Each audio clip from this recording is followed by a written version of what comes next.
Welcome to the Undisputed podcast. I'm your host, Jenny Taft. This podcast is the full show from today's episode of Undisputed from start to finish. They've got a busy slate, so skip Shannon. Let's get to it.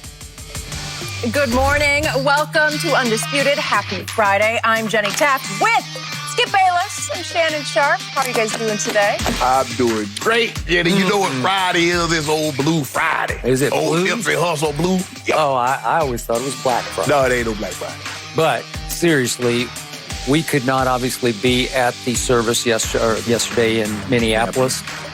And yet we want to pass along our respects to the Floyd family for a service that via TV certainly looked beautifully and powerfully done. It was done. Reverend Al laid it down. He did. He laid it down. He laid it down. Woo. And by the way, true. There were some beautiful images from that. Like the fist bump, we have a packed show. So much to get to today. Good to see you guys, and I do want to start with the latest with Drew Brees. After Brees apologized for his comments about protesting during the national anthem, teammate Michael Thomas tweeted that he accepted the apology and was ready to move on. The Saints Super Bowl odds still have not dropped, and they remain in the top 5. So, Shannon, how much will Brees' comments damage their Super Bowl chances? Skip, I don't think the odds should have dropped for the simple fact Drew Brees is still there. Now, although the locker room might be fractured somewhat currently, there is time to repair it. It's going to take some time.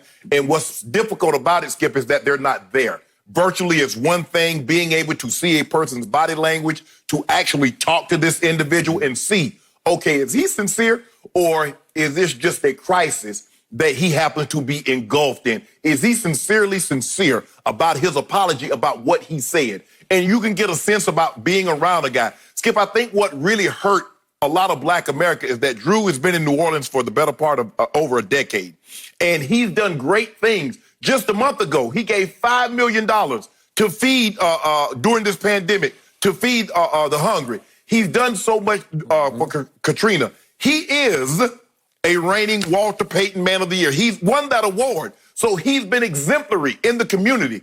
And what guys couldn't understand, Drew, you can't empathize. You can't, for a moment, set aside. You're not Drew Brees. You're one of us. You're a man of color. You're a woman of color.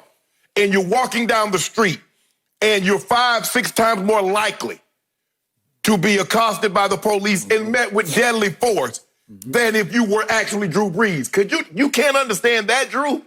And so it caught them off guard because they didn't see. Skip, you have to be very mindful. When you are a leader of a team, there's a lot of responsibility that comes along with leading. There are many that are, there are very few that are chosen. Many want to lead, but very few are chosen.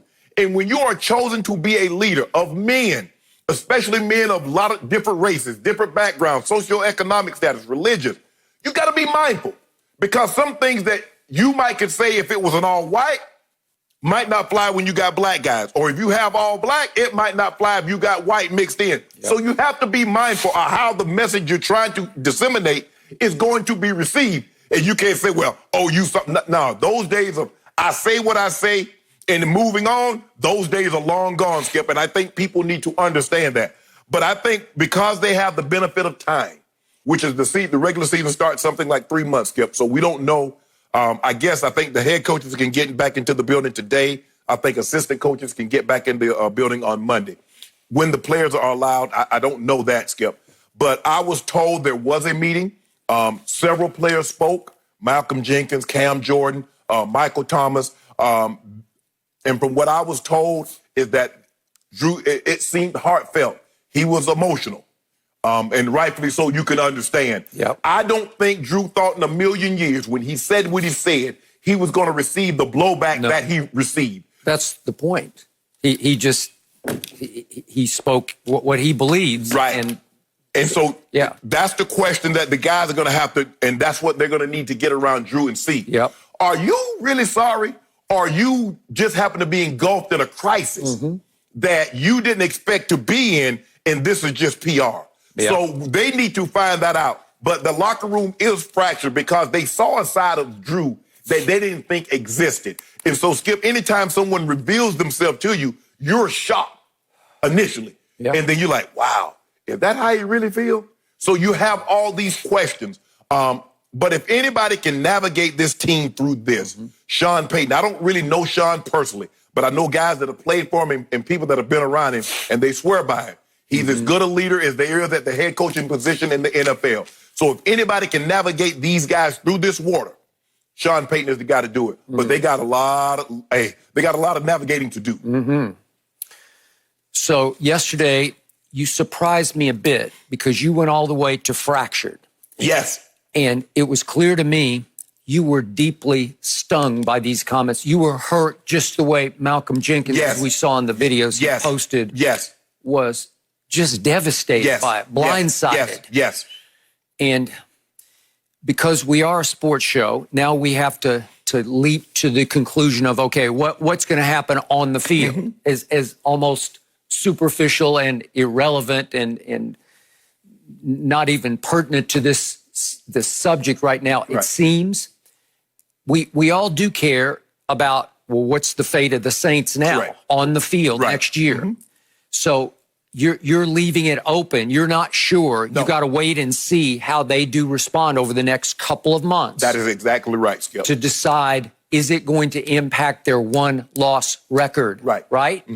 So in the end, what's fascinating to me about this is I told you yesterday that in my experience, and I go way back with your league, the National Football League, I have been around two teams that I know of that won in spite of racial tension in their locker rooms, tension that threatened to split the team.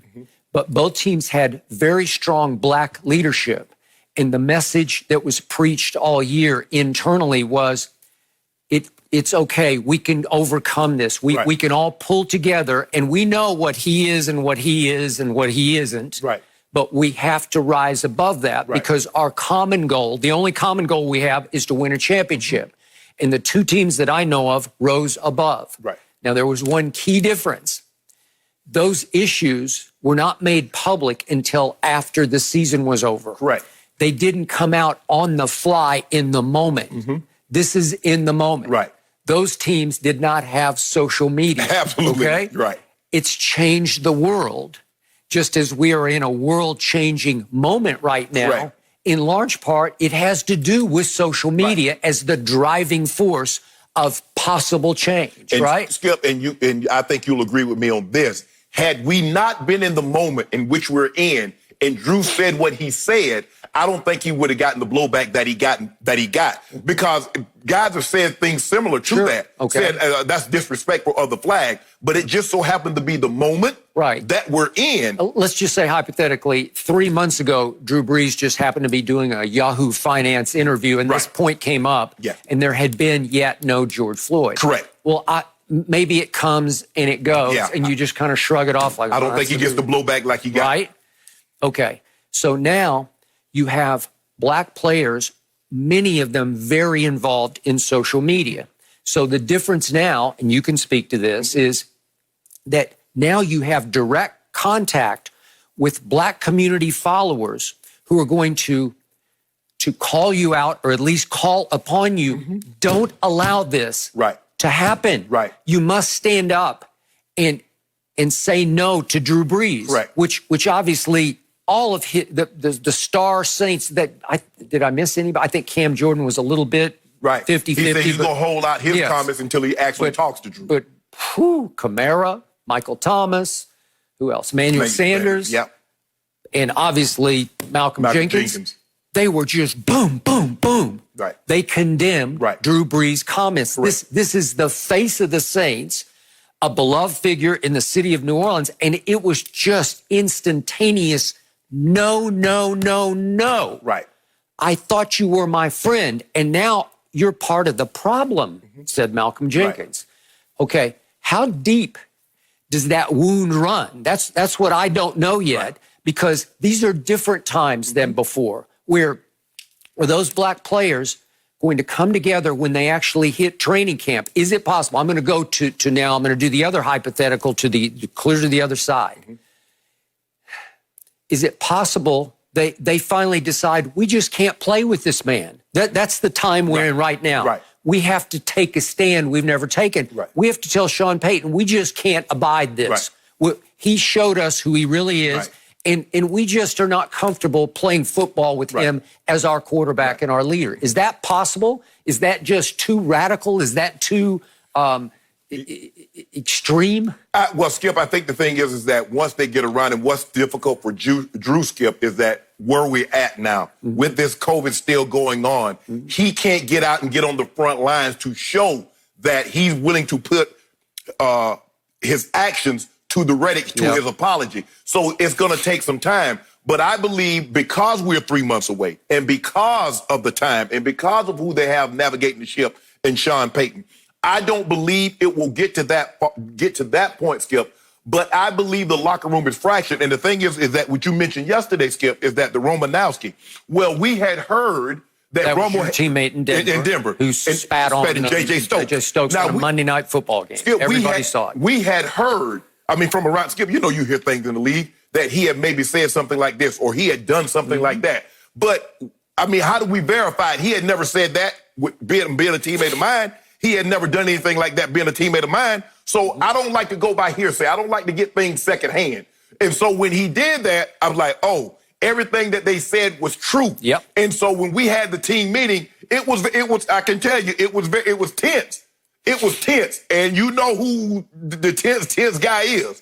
I do. That's just who I am. Yep. And so, Skip, when after we had the meeting, and Romo and I got together again for another 20, 30 minutes, I just talked. I said, Romo, you need to understand. Just so people get it, white player who spat on a black player, Jake. Not just spit. Skip, spit. Look, spitting it. Look, my grandma. Ooh, boy, that's bad, Skip. You don't even spit on there. I hate to even see. I'll be honest with you, Skip. I even hate to see somebody spit on the ground. I'm like, you couldn't go. Well, I got to watch that. So he spit in his mouth. So he's taking his mouthpiece out and it's dripping. And I didn't know anything about that. So they're talking about it after the game, Skip. So we get to it.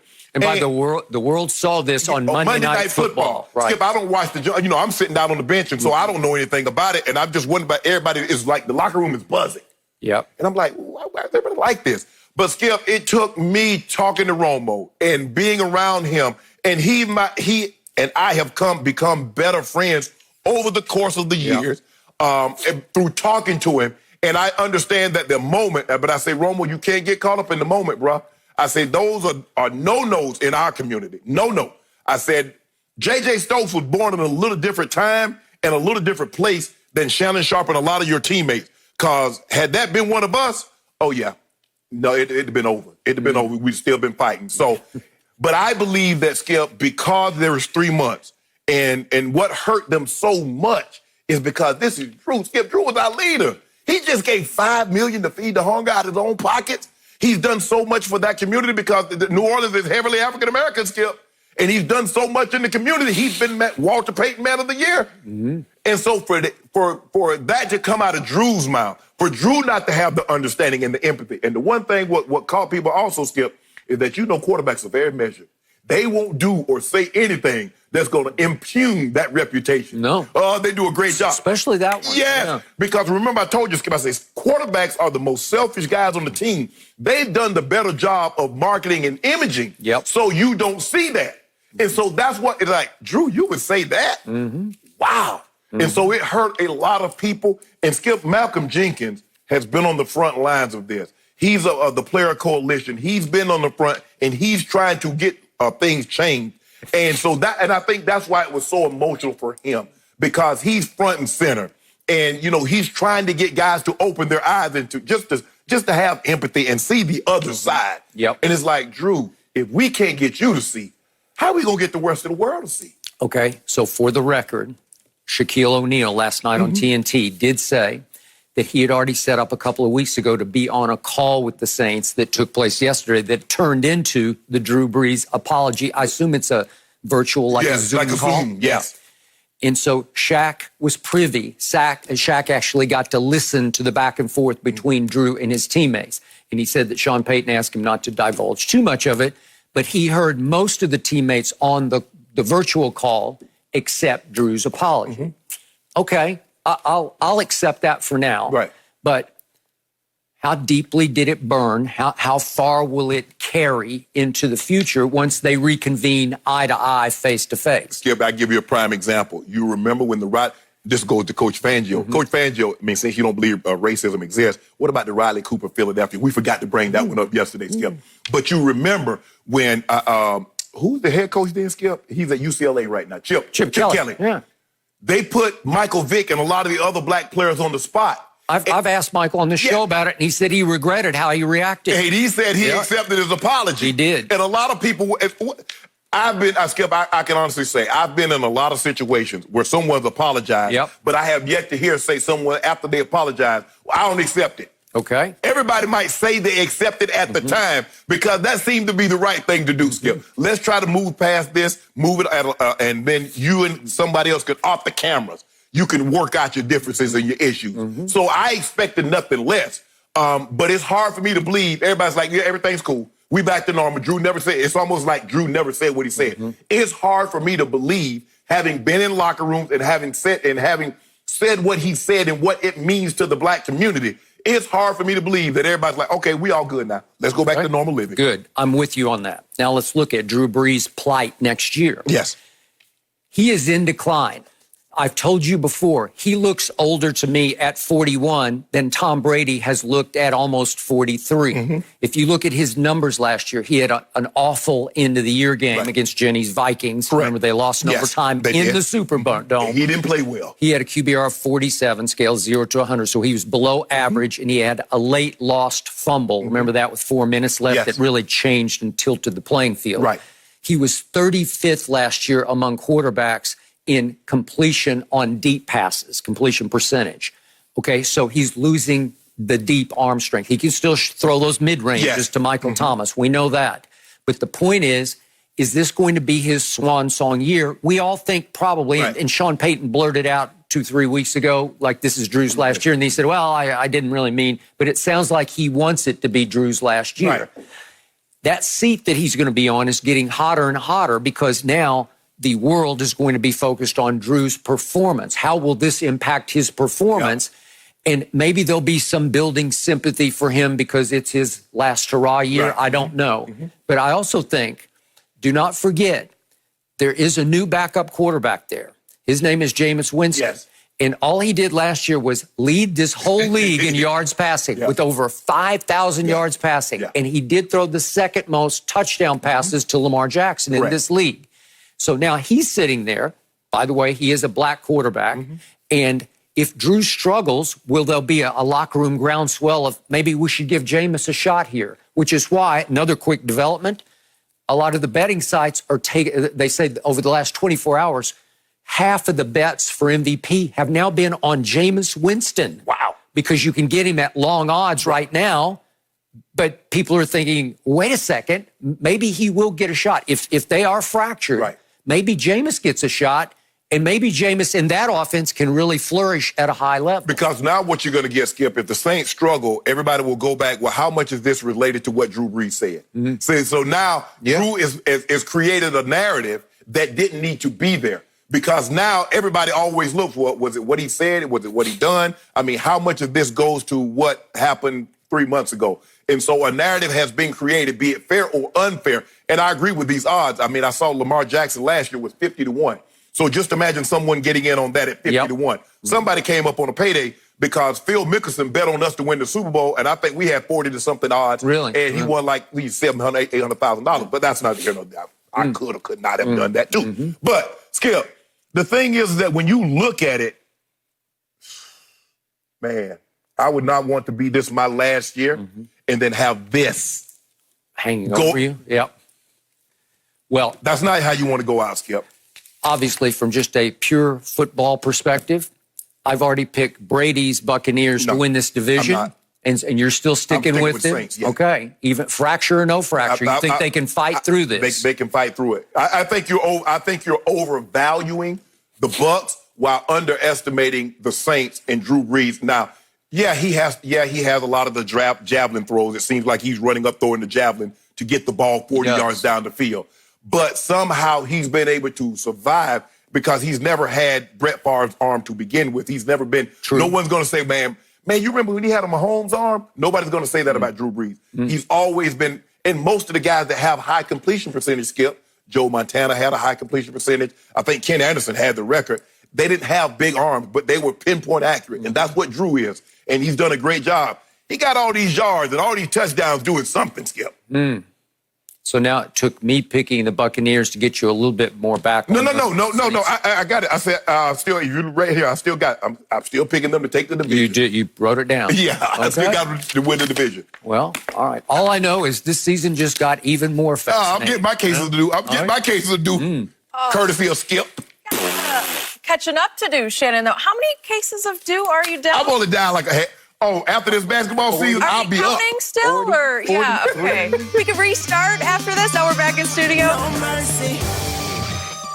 Bills rookie quarterback Jake Fromm apologized for a text from 2019 that was released about guns. Fromm said that they should be expensive so that, quote, only elite white people can get them. Shannon, what was your reaction when you heard about this text that was released? Not surprising. But Skip, isn't this the crux of the argument that blacks have been trying to make? This is textbook definition of racism, is that he thinks he's entitled to something solely based on the color of his skin. That's what racism is. That's it in a nutshell. If you look up, go to the dictionary and look up racism. He just defined it, laid it out for you. I'm entitled to something that you're not because the color of my skin. And that's how it's been. Since the inception, since we first landed here, brought here in 1619, you lower than I am because you're darker than me. You're black, I'm white, I'm better, I'm smarter. That's it. Skip, I believe over the next 3 to 6 months, you're going to see a lot of this stuff start to spill out. Agreed. I think, and remember, Skip, I told you 3 people to tell you the truth. Drunks, kids, and angry people. Now, somebody was angry. This is a text message. This is not something that was disseminated on social media. Yep.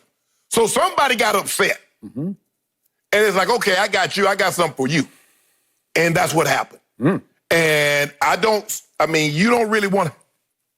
Skip, I'll be the first to admit, I've always been a fairly good athlete, but I've really never thought that I was better than someone because I was black. I thought I was better than you because of my talents. I thought I was better than you because I worked hard. I don't automatically assume anything. And I've been very fortunate, and I think that has a lot to do with how my grandmother brought us up. But to think you are entitled to or you're better than based solely on the color of your skin, and he wants to go. So blacks ain't got no Second Amendment rights, Skip. So see, again, there are certain things that should be only applicable to them. The Second Amendment, I thought the Second Amendment right said I have the right to bear arms, but I think they were talking about the military, but that's neither here nor there. Says I have the right to bear arms. So it didn't say nothing about the color of your skin.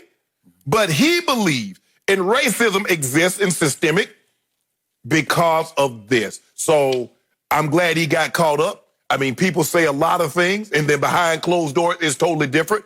I saw where an Oregon State player, incoming freshman, if I'm not mistaken, got kicked off the team for some of his rhetoric. It's going to start to spill out, and I think, Skip, we might be surprised of some of the people that might be engulfed in something similar, very similar to this. So you mentioned somebody got angry enough to leak this, to expose this. So let's go deeper into that, because for me, this is a whole new development, a whole nother level that this country is experiencing right now that in my lifetime I have never, ever seen. So this text was leaked onto Twitter by a female acquaintance. I don't know exactly what their relationship was, of Jake Fromm's at Georgia last year. Yes. I don't know if it's a girlfriend or just a friend. Not sure about that. But she posted the text that was obviously private between the two of them.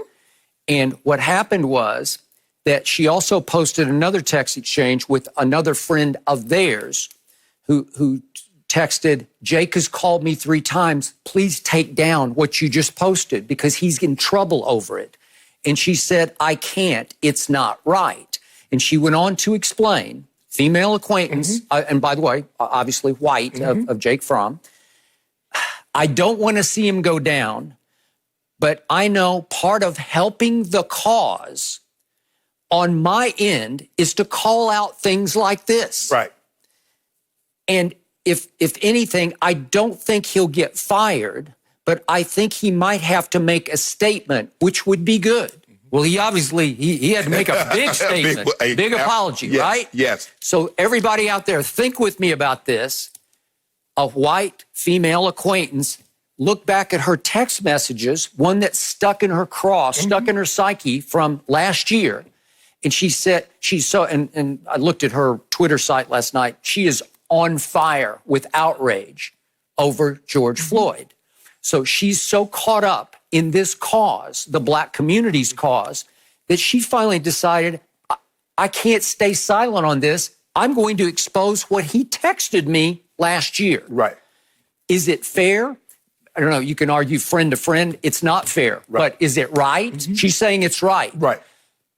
Okay, here we go. Right. And it's to the point I keep telling you, again, I'm looking at it from a white perspective, but every time I turn on a protest, a demonstration, a march, I am pleasantly shocked that young white people are coming out in droves to support their black brothers and sisters. And it feels different to me. It does. In my younger days, there was a thing called white guilt, where white people just felt guilty. This didn't feel like guilt to me. It feels like love, right? Feels like they want the change. They want America to be a representation, equal representation for everyone. Okay. So then she posts also the text exchange with her friend who says they're talking about dropping him right now, as in cutting him. Yeah. And this woman who posted the Jake Fromm text said, how is that my fault that he's going to get fired for this? How is that my fault? Right. She's doing her part. Right. Okay. You good with that? Skip, I'm always leery of stuff because, Skip, when I get text messages, I just disregard them. And I'm always leery of people that save hoard text messages, because why are you doing that? If you and I get into a disagreement, are you going to leak something to try to embarrass me or to try to make me look bad? That's what I believe that you would try and do. And so for me, Skip, obviously, I've had text between, acquaintances, and I haven't said anything incriminating. I haven't been racial or anything like that. But I'm always a little leery of that when people hold text messages, Skip, I'm always like, why are you doing that? I mean, what's the end game? And for me, Skip, okay, he apologized. He apologized for getting caught. Skip, it's hard for me to believe that you have something embedded in you for 21 years, and you make an apology, a 50-word apology, and that just like that, you're healed. Okay, I agree with you. The way this was exposed is not right to me. Right. But what got exposed is so wrong that you say, okay, I got it. And he did show you his private side. She showed you his private side. Yes, yes. That you would immediately condemn as, that's as racist as it gets, right? Yes. And I loved what Terry Godwin of the Jaguars tweeted yesterday.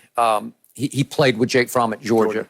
And he said, this is showing everybody's true side. Yes. Everybody's true side. Yes. Well, it is. So every time I click on something, I see yet somebody else has either exposed themselves or gotten exposed because of this groundswell of a breakthrough turning point movement that we're all experiencing post-murder of George Floyd, right?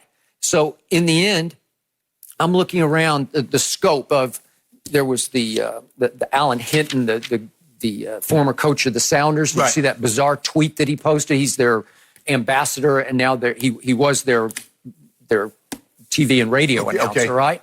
And he posted a bizarre tweet about, I am not a racist, and it was just so bad and so wrong that he had felt compelled to show his feelings about this. I used to be racist, but then I found that black players could help me win championships, blah, blah, blah. And it's like he thought that was a good thing to say. It's not a good thing to say, to admit publicly, so he got fired. Yeah, right? I'm racist, but if you can help me win, I'll be willing to look past my hatred my hatred towards you. It's Skip, and like I said, I saw Texas State, some of his players. I saw a gymnast from Alabama. That's correct. Skip, look, I believe there are more Drake Fromms in the world than not. Yeah. If you were to look at a lot of phones, if you could be a fly on the wall and hear a lot of private conversations, everybody's, oh no, I don't have a race. I don't see color. I don't see color. But boy, they can show well, okay, what would the suspect look like? Oh, he was about 6 foot tall, medium build, black. I thought you didn't see color. You see what I'm saying, Skip? Yep. So for me, is that, Jake, bruh, you can't just issue a statement and says, okay, yeah, I don't really feel that way. Bruh, actually you do. Because, Skip, this is, and because a lot of times when we see, and there have been baseball players, there have been other players, Skip, that tweeted things that when they were 13, 14 years of age, we chalk it up as being young. Skip, this was 2019. It was 2019. He ain't no 14-year-old. He ain't no 12-year-old tweeting something in high school. He's a college junior. And this is what he said. This is what he believes. So that's ingrained in him, Skip. He's been taught that. I mean, second, I thought the Constitution was applicable to everybody. Not you get something based because you think you should be entitled to something because you're white.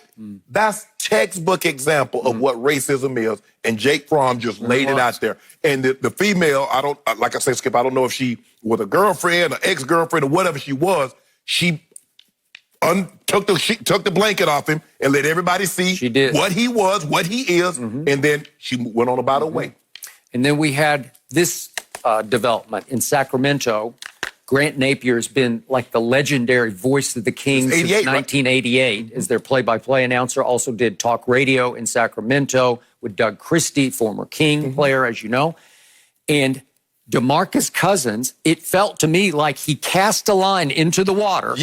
Hoping to catch maybe a racist fish and reel him in. And he tweeted at Grant Napier, how do you feel about Black Lives Matter? And he took the bait. And he said, all lives matter. And boom, he got fired. And I think DeMarcus knew what might come back because he said, predictable. I can't remember what he was. Basically, that's what he said. Right. And then Matt Barnes tweeted that we knew he was that.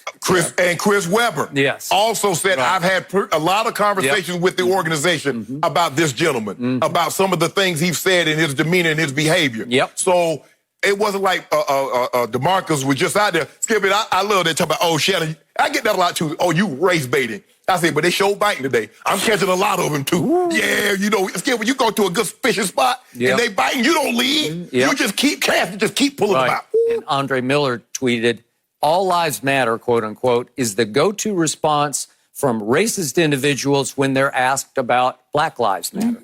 Okay? Bingo. So now that's happening. That's never really happened before to me. And all of a sudden everybody's caught up in, I need to express myself. Well, are you going to express your true self? Skip, I think there's a lot of people I think when Jake Fromm thing happened, I think a lot of people been going back, hey, can you erase that text message? They're going back scrubbing their IG and Twitter accounts. They're going back like, I need to get this because this is not Skip. I believe this is the beginning. Because if you want to make this thing right, you're going to have to weed out the behavior. You are. And you got to know, Skip, I need to know. I mean, I need to know. There's a reason why we get checked. We go to the airport because they're trying to figure out, okay, who's legit and who's not. Well, I need to know. And then I can deal with Skip. As long as I know, I'm cool with it. See, that's the difference between the South and the North, Skip. In the South, they let you know. You had no problem. True. Especially when I was growing up. They say the end and keep it moving. Like, we don't mess with you, so let's keep it there. But in the North, and as you go, well, California, no, people just hide it better. That's all it is. I mean, it's all over, all 50 states. So this state is more than this, and this state is less than that. Some people have just gotten better at hiding it. When we first got to know each other 4 years ago, you would say red state, blue state, and I'd say, hey, many of the blue states I've lived in, the racism I felt was just as strong as in the deep South, but it is hidden. It is more closeted, and you have to look harder for it. But it will show itself if you look hard enough. You ain't even got to look. Just, no. Okay. I see. No more hiding. I think that's a really good point, guys. No mercy. The potential of Kevin Durant making a comeback is still being talked about. According to Fox Bet, the Nets' odds improved from 100 to 1 in March when the season did stop prematurely. But then we're now at 50-1 with the finals, going to be played in October. So we got some time. Shannon, can you see KD playing? Skip, I don't. I just don't see him playing. I know he had surgery on that Achilles on June 12th of 2019. And so we're coming up on a year. But Skip, the season is about to be condensed. And you're going to be asking an awful lot of a guy. Because I don't believe they're going to get the normal rest that they would get, Skip, if they were playing during the season. So you got these 8 games that's going to have to be played in a very short amount of time. And then you're going to have to start the season. And remember, if I'm not mistaken, they're going to start the following season on December 1st. So you ended on October 12th. And you're going to start the next upcoming season on December 1st, which means you're going to have a training camp or something, Skip. I just think that's asking an awful lot. I know Kyrie had shoulder surgery in March. And they said it was going to be a 4-month recovery, so that would put him around July. But I just don't see Kevin Durant coming back and risking it. I think the risk is too great versus what the reward would be. So I don't see him playing this year, Skip.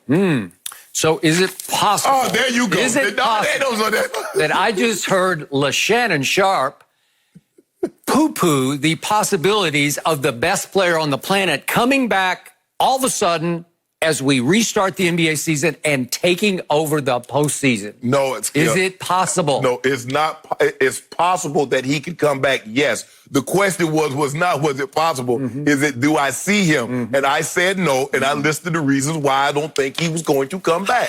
That's it. I am not privy to KD's medicals, but all I know is by the time they actually play a game around August the 1st, it will have been a year and almost 2 months since he had surgery. Not since he suffered the Achilles tear, since he had surgery. A year and 2 months. That is long enough to heal that injury. Okay. If he has been playing a little bit of sort of pickup basketball, if he has been going through high-speed drills, and the Achilles is responding just fine, which it well might be responding just fine because they are so good with that surgery now, that it can be like a 10-month recovery. So if you give it 12 months, 14 months, now up to 14, all of a sudden I'm saying, why not? He may say, why not? I watched Kevin the other day on Lil Wayne's new radio show, and his quote was, "I'll be back when it's time." He said, "I know everybody wants to know, a lot of emotions are running high," but he said, "I'll be back when it's time." Well, could it be time on August the 1st? I think he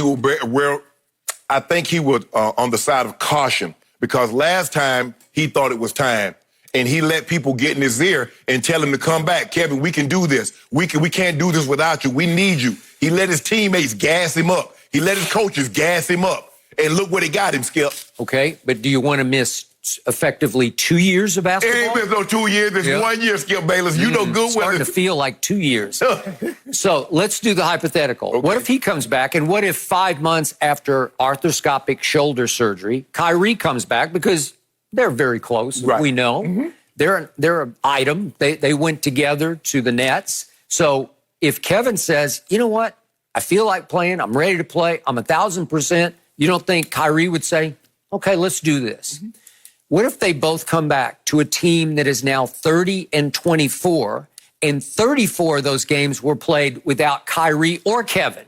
So Kyrie only played 20 games, but he averaged 27 a game. That's a career high. Right. For what it's worth, he averaged 5 rebounds. That was also a career high. He's playing at a high level, even though he tends, as he often does, to throw even the Nets teammates under the bus. But let's talk about those teammates, shall we? There were 7 Nets averaging at least 10 points a game, 7 in double figures. That's not counting Kevin Durant. Spencer Dinwiddie averaging 21 and 7 assists, both career highs. That's pretty good, right? He's a nice player. And Karis LeVert, maybe say, came out of nowhere, but all of a sudden we got some splash games going from him, right? He's averaging career high 18, but lately he scored 34 at Washington, and then he scored 51 at Boston in a big win for the Nets. Can he score the basketball? Yeah, absolutely. You better believe it. Joe Harris, can he shoot? Yeah, we know he can shoot. We saw him win a three-point contest. He's averaging career high 14, shooting 41% from 3. That's pretty good. Do they have any interior firepower? Yeah, they do. Jared Allen's pretty good. He's averaging 10 rebounds a game, career high. DeAndre Jordan, he's still got some game left. He's averaging 10 rebounds a game. So you have two double-digit 10 rebounders. And they can protect the paint. They can both protect. I just gave you a pretty good basketball team. If you add Kyrie Irving and Kevin Durant to that team, is it sure it's possible? Yeah. It's very possible. Who goes to the bench? Well, that's a good problem. Yeah, no, it ain't no good yes, problem. it is. No. Oh, you can mix and match. If the games are coming fast and furious, you can limit Kevin's minutes to 15, 17, 20 a night. But, Skip, I think the thing is that integrating all those pieces, and we saw when you got guys that are anxious. I mean, look at Jaylen Brown, what he's become. Look at what Jason Tatum's become once they removed Kyrie. Okay, you notice Karis LeVert and Spencer Dinwiddie is doing a lot of this without Kyrie on the court, without KD on the court. Okay, you bring KD, you bring Kyrie back. You got to integrate those guys playing together, and you got to get other guys that can go along with them, knowing they got to take less of a role now. Okay. Well, Skip, I'm just doing my thing. I'm about to get a big payday. Hey, I'm trying to get me one of them old max contracts, Skip, and I can't get that average. If I'm averaging 21, then all of a sudden I start averaging 13. I'm averaging 18, all of a sudden I'm averaging 10. How they going to pay me? So you're already posing some dissension in the Nets locker room? No. See, no. There you go. All of a sudden, if you can add 2 of the top 10 players to a decent team already, and I'm going to remind you, we're talking about the Eastern Conference. The cakewalk conference that used to belong to LeBron James. Oh, cakewalk. His cakewalk to the finals every year. All right, so you're saying Giannis, the reason why Giannis doing what he's doing is because that's the Eastern Conference, huh? Well, that maybe, what you said? Maybe. Is that what you said? So let's do a what if. So right now the Nets are sitting in the 7th seed, but they're only a half game ahead of the Orlando Magic, the 8th seed. Right. Okay, let's say they get off to a little rusty, out of sync start. And they wind up, the Nets do, as the 8th seed with Kevin Durant and Kyrie trying to figure it out. And all of a sudden, guess who they'd play in round 1? They got Woohoo! Here we would go. What if the light bulbs all went on at the same time and they said, we just figured this out? And what if Giannis sweep them? Well, what if KD turns back into the MVP of the NBA Finals? What if he turns back into that guy?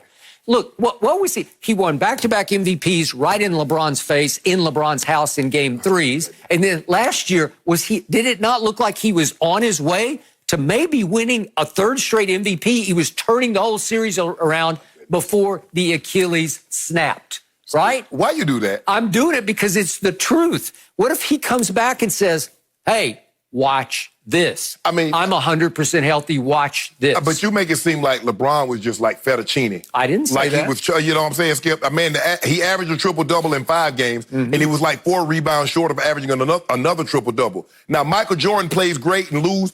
Oh, my goodness. That was not Michael Jordan's fault. He had no help. LeBron averaged a triple-double, loses in 5, gets swept, averaged almost another triple-double, 4 rebounds short of a triple-double, and Kevin Durant, boom, right between LeBron. Did he not? He shot one shot right in his face. Right in his face. It was the shot of the game. Remember, we're going back 3 Well, I wish JR would have shot the shot in front of KD's face when he was 4 foot from the basket. How about that? How about that? I wish LeBron had just taken the last shot. See, there you go. How about that? Or what about Kyle Korver making the shot? Yeah. Why would you pick Kyle Korver, who'd never taken a shot like that in his life? They just said he was the 6th best shooter of all time. Yeah, but he's not. That's regular season. No, it's not. It's all. That's regular season. It's all season. You know what? This is going to be fascinating because Kevin Durant is clearly still the best player on the planet. And for him to come back and just upstage LeBron, everybody's saying, LeBron just won the MVP. Well, okay, I'll give you that. So in other words, KD's going to pull a Willis Reed. He's going to come back for the NBA playoffs. Yeah, but he ain't limping. Oh, my God. He's going to be 100%. Willis Reed just came out as just a show of force, right? He just came out. It was ceremonial. He just came out and limped onto the court, and they said, way to go, Willis. And then his teammates took the game over. As we get further away, you'd have thought Willis Reed had a triple-double in that game. What did he have? I don't think he scored. If he scored, he scored 2 points. Maybe 2. KD's going to score 32 a game. Watch. Like Go James? All of a sudden, this team could be the out-of-the-box favorite to win the East. That's why the odds they're cut in half because all the betting sites are and all the casinos, they're all like, wait a second. What if they do? Why they just cut them in half? Why not take it down to 10-1? Why not 5-1? Well, as we get closer, it's going to plunge. That will happen. if it starts to leak out, remember the agent for Kevin has said from the start, there's no way. Mm-hmm. But Kevin left the door slightly open on Lil Wayne's radio show. And to me, if I just look at the facts of almost 14 months since the surgery, that would indicate to me that, yeah. And obviously he's making a lot of money, and I'm sure the Nets would love to see him. If he's 1,000% ready, why not play? Kevin Durant was not a one-year investment. Yeah. Kevin Durant is for the long haul. So he got plenty of time, Skip Bayless. Look, he can play or not play. That doesn't change our agenda. We don't let anybody else set our agenda. Wouldn't it be something if LeBron somehow stole the West? I don't know. You know, if he stole the West. He stole that way. He'd be stolen. And if Kevin won the East, and all of a sudden we had LeBron versus KD in the finals again. So the number one seed. Yeah. So the number one seed would somehow steal the West. Yeah. Well, it's the Clippers, who should be the number one seed. They're clearly the best team, best defense. Why they don't have the best record? Well, we play the same teams. Because remember, their two wings and their two stars did not get to play much together. It's only been 15 games they played. And you don't scare, there's gonna be a lot of back-to-backs coming. Them things ain't gonna be a lot of the games played real close. Yep. We're going to see what old Cricky Knees doing. We will see. But if old Cricky Knees gets to the Western Conference Finals, you're going to be in some trouble. No, we're not. Yep. Oh, I got this. Unless his knees creak. If his knees creak. No, you don't get no. You ain't hedging here. Yep. It don't matter. You just say, my guy, how old is LeBron now? 42? How old is he? Yeah, don't worry. I think he must be 43 by now. A spry 25. Brady's age. He's Brady's age. A spry 25. Is he really? Yeah. He's a spry 18th year player. Yeah, don't do that, Skip. Yep. I mean, he's going to be the same in year 18 as he was in year 16, 15, 13, 11. Boy, KD is fresh. He is rested. You okay? Yeah. Okay. Yeah. Your day coming. Just take a moment to celebrate that the NBA is back finally, and we can say it, we can talk about it. Oh, so much to look forward to July 31st. I will be ready. All right, good stuff, guys. No mercy. Tiger Woods tweeted out a statement a few days ago about George Floyd and the protest. Tiger said his heart goes out to everyone hurting and that he has the utmost respect for law enforcement. He continued saying that education is the best path forward for change. And Shannon, you said briefly on yesterday's show that you had a little bit of a problem with what Tiger had to say, his statement. Could you please elaborate for us? Skip, what the hell is this? My heart goes out to George Floyd, his loved ones, and all of us who are hurting right now. I've always had the utmost respect for our law enforcement. What the hell is this, Tiger? You could have kept that. So just George Floyd. You don't mention anything else about what's happening in America. What caused this groundswell? You think it was just George Floyd?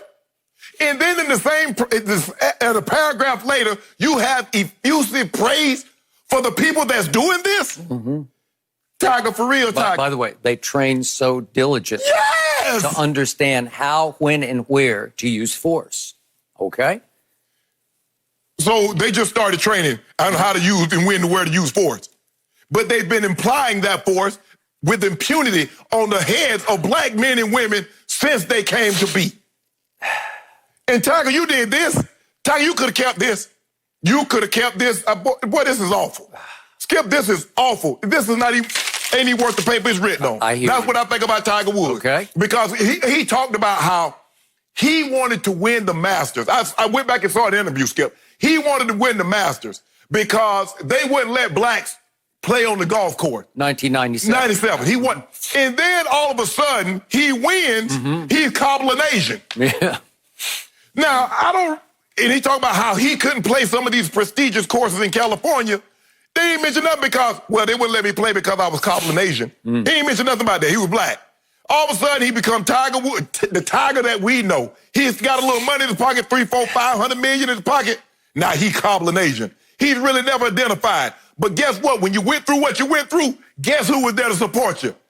It wasn't the cobbling Asian. It was the black people that propped you up. When everybody shunned you, when you were the joke, check your IG, check your timeline, and what was being said about your butt.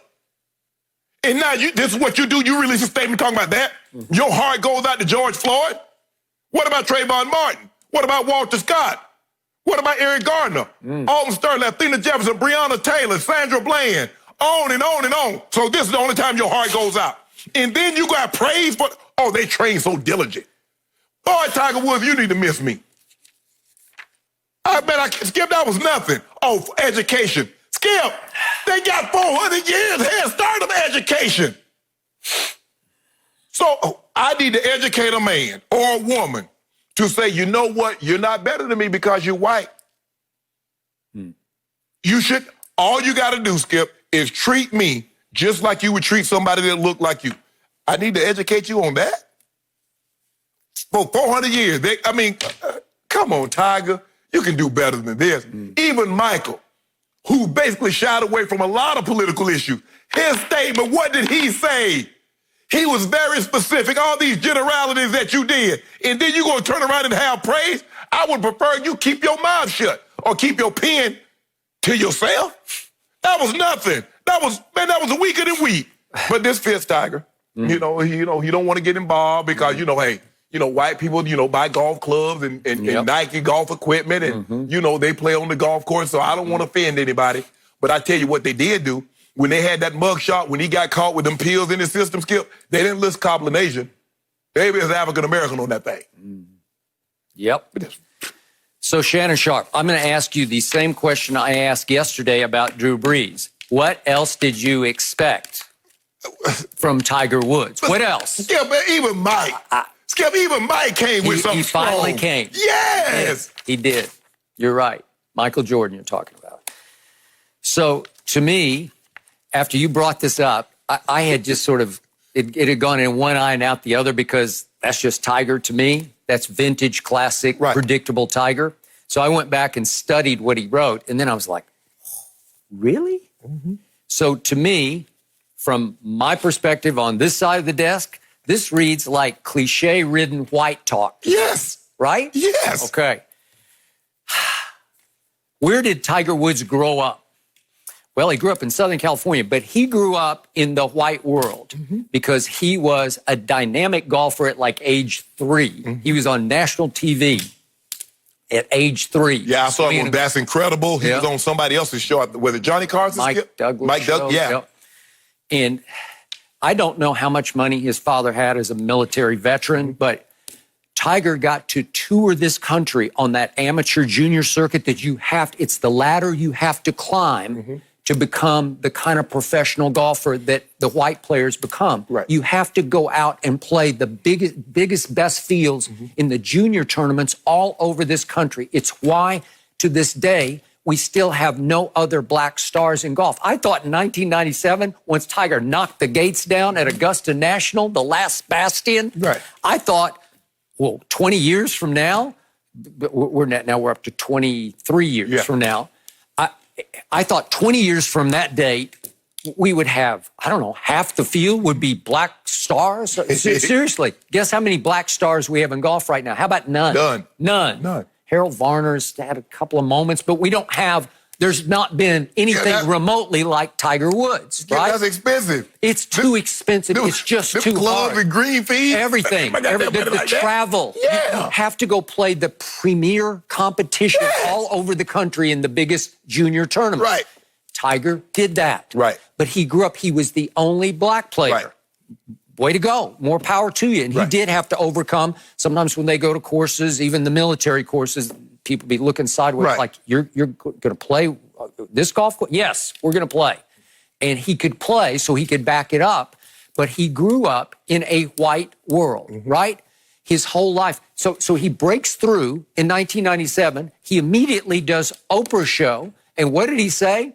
Quote unquote, I resent being called black. Yeah. You do? Combination. It's the combination of all the Caucasian and Asian and all the, right? Okay. And I know our friend Rob Parker, as soon as he heard that, he's told us many times here on the show, I'm out. He thought 1997, he interrupted his honeymoon, to watch because he was riveted, as we all were. I don't think I've ever seen anything like 1997. Nope. It was stunning because he just buried the whole field. In his first shot at Augusta as a professional, he just wiped out the whole field. And it looked like that's it. And both Jack and Arnold, Arnold Palmer, Jack Nicklaus said, oh, he's going to have a closet full of green jackets. And yet he goes on Oprah, it's just soon after, it's like within the next month, I resent being called black. You do? Yeah. Really? Yeah. Okay, well, we were embracing your race, right? Right. But no, you resent being called black.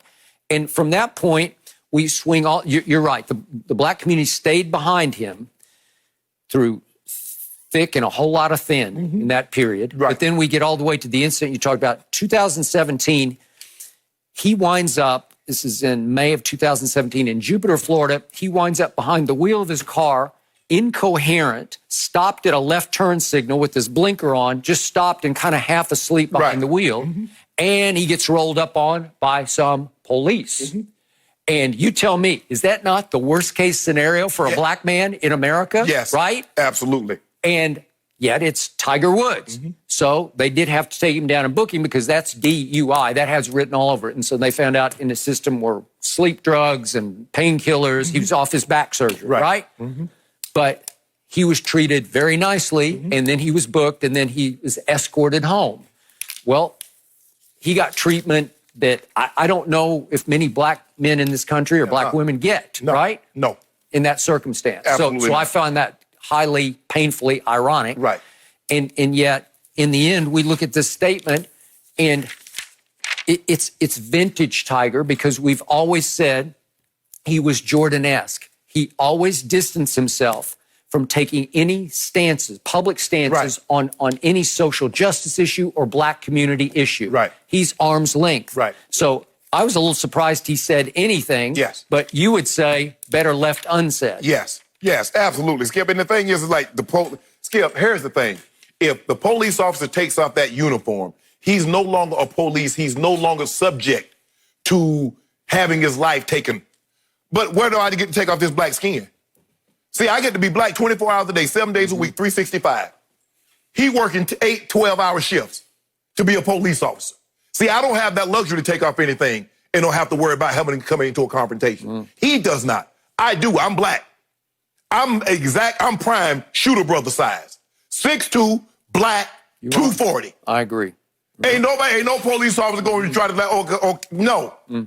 They're going to try to they're like, nah. You're at least Taser brother size. No, they ain't take no. They look at me and they're like, oh, he getting caught. He's 6'2". He's powerful. Here's so many things. Skip, you know how they do it. So I mean, Tiger, you do this, you're gonna have praise. This is what we're talking about, Tiger. Little did you know, Tiger, what this movement is about is that we want justice. We want the police to treat us just like they do our counterparts when they come upon them. That's what we want. We want people to understand that, to see us as equal. And you come up with this. That's all you had. That's the best and you took time. Skip Michael came out that thing strong, swinging. He said, I'm tired of it. Michael said, I'm tired of it. Skip, I didn't expect that. He said he was feeling pain. Yes! And Tiger come up here with this weak sauce. You wasted your time. An educated man from Harvard, and Stanford, excuse me. Yeah.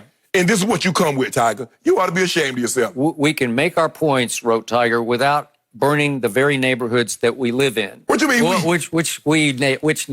Yeah. Yeah, I guess in Jupiter you ain't got to worry about that, Skip. I guess you ain't got to worry, but you ain't got to worry about the police, because they, man, Tiger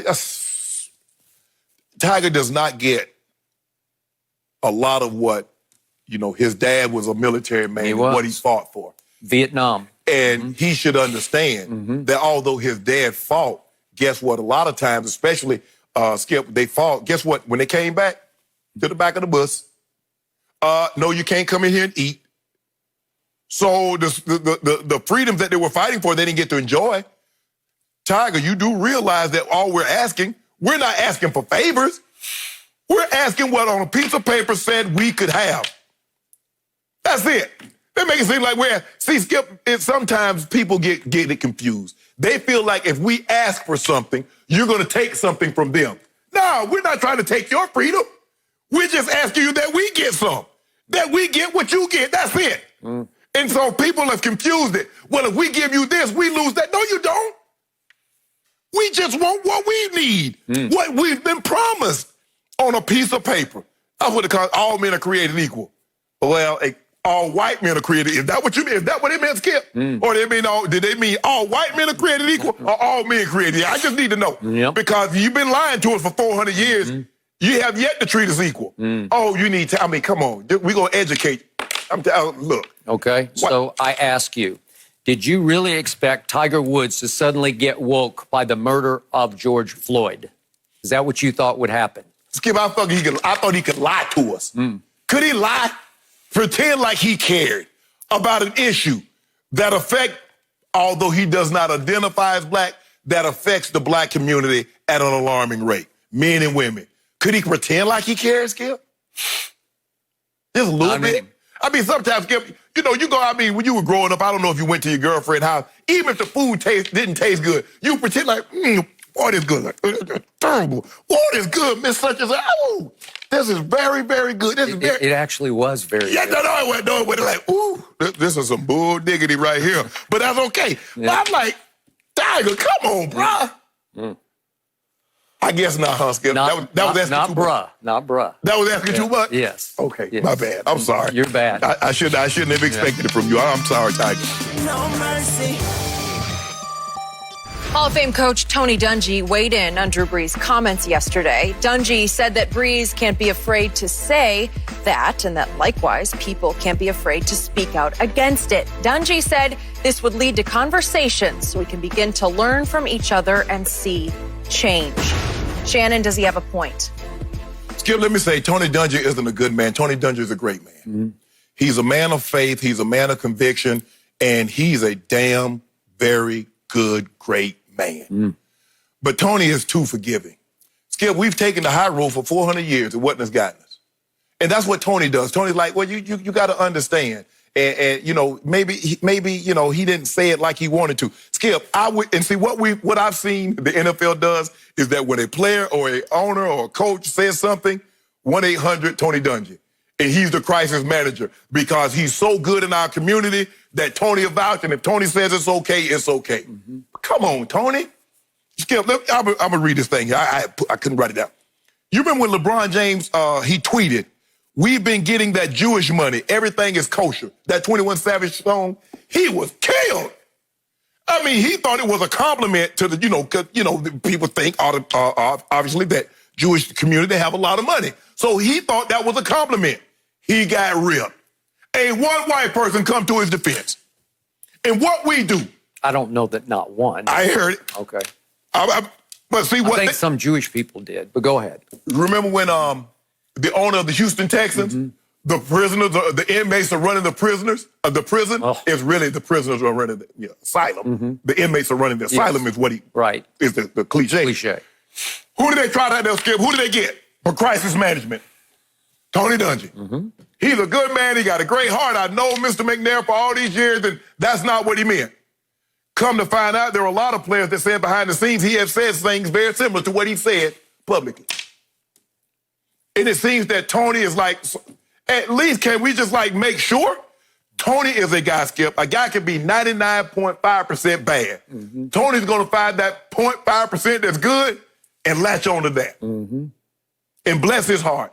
But at some point in time, man, this notion that Drew Brees didn't know, a guy that's as guarded as he is about his image and what comes out of his mouth because he knows he's the leader of a franchise. He's a quarterback. And they work on the image. They've been working on these images for a long, long time, and they've had a lot of practice at it. And to you gotta, no. I'm not saying that Drew Brees does not deserve forgiveness, but can we not just automatically forgive somebody in 10 hours? Can we let them earn that forgiveness? Can them work towards it? Tony just with no work, okay, yeah, we good. Come on. Because we don't get that. I just want somebody to trumpet for us. Like Tony Dungy is willing to trumpet for the other community. That's it. So, because you mentioned Tony Dungy is a man of faith, allow me briefly to go biblical on you. So, most people understand that the Old Testament was eye for an eye and tooth for a tooth. And then here comes Jesus in the New Testament, and it's about turn the other cheek. And Tony is mostly about turning the other cheek.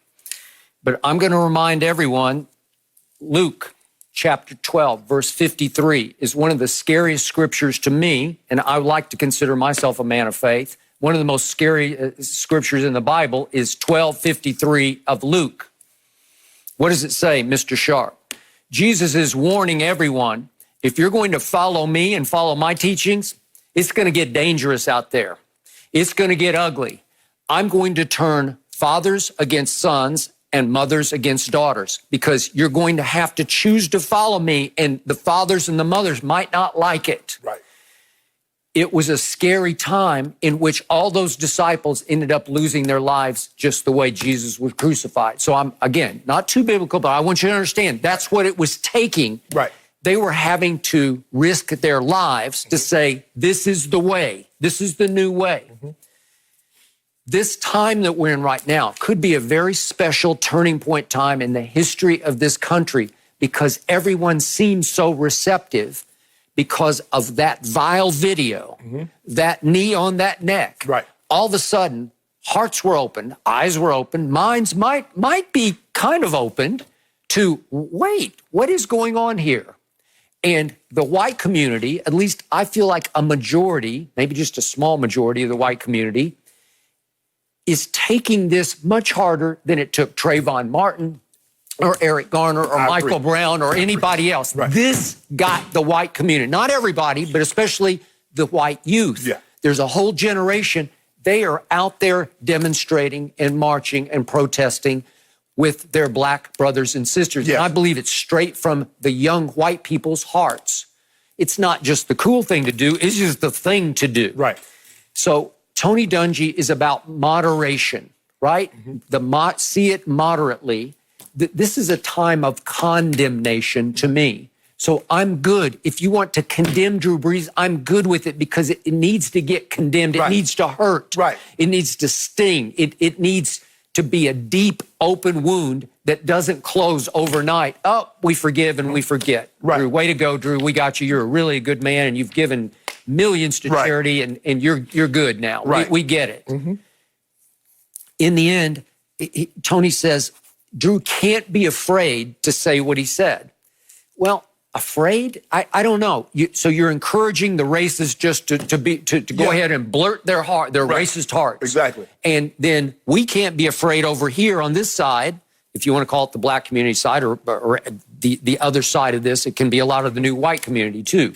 But we can't be afraid on this side then to say, oh no, Drew, you're wrong. Right. Let's have discourse. Let's have communication side to side. I'm not sure it's that time. We've tried that for years and years and years, and it got you nowhere, because it was just a lot of words. It was a lot of lip service. Correct. Which got you nowhere. It sounded good today, and tomorrow it was forgotten. And the thing is, for me, Skip, is that, okay, we've turned the other cheek. 250 years of slavery, 100 years of apartheid and Jim Crow. We've turned the other cheek. How about you stop slapping me in my damn face? And then I won't have to turn my cheek. Why do I got to keep turning while you keep punching? Can you answer me that, Tony? Both your cheeks are... Yeah, I'm tired. They're bloody. My cheeks are bloody. My head's spinning from turning like I'm watching a tennis match. Yep. But we got to keep turning the other cheek. Turn the other cheek. That's the problem. We've turned it. It's going to be okay. That, forgive him. You heard what he said. He said he was sorry. And that's us. Black people, Skip, by nature, we're very forgiving. Because we've allowed this to go on for so long. We're very, very forgiving. I agree. And I think that's Tony's innate in and of himself is like forgiveness.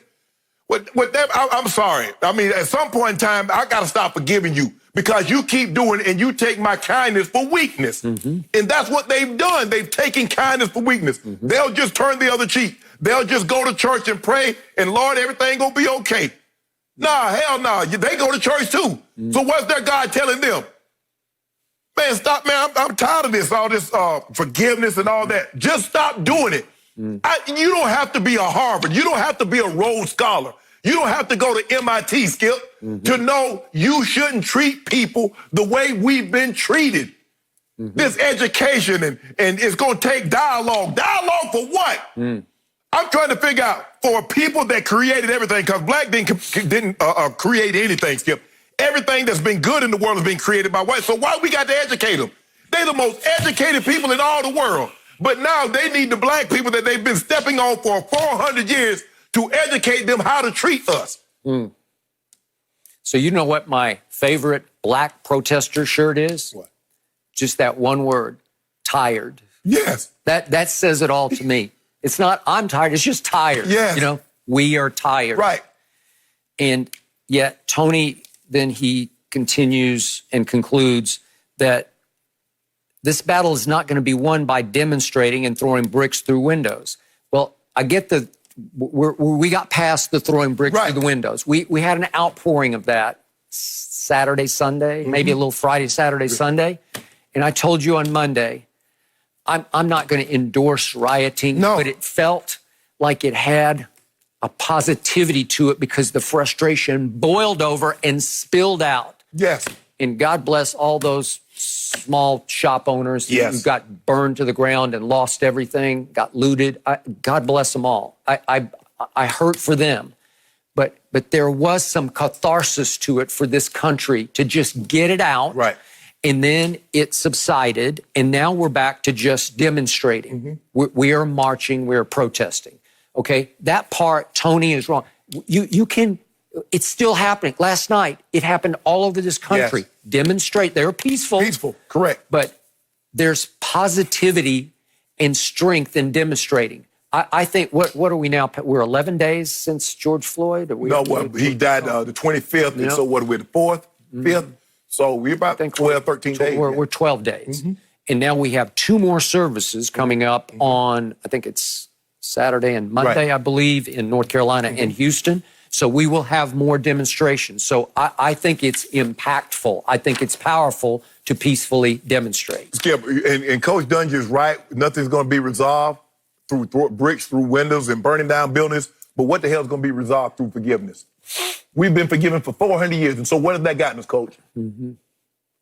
We've been forgiven. That's okay. We've forgiven. We've got to get over slavery. We've got to get over Jim Crow. We've got to get up being unemployed at a high rate, our health care, our economics. We've got to get over all that. So I'm just saying, the forgiveness, we've forgiven. Okay, so Tony, forgiveness does not bring about change, Skip.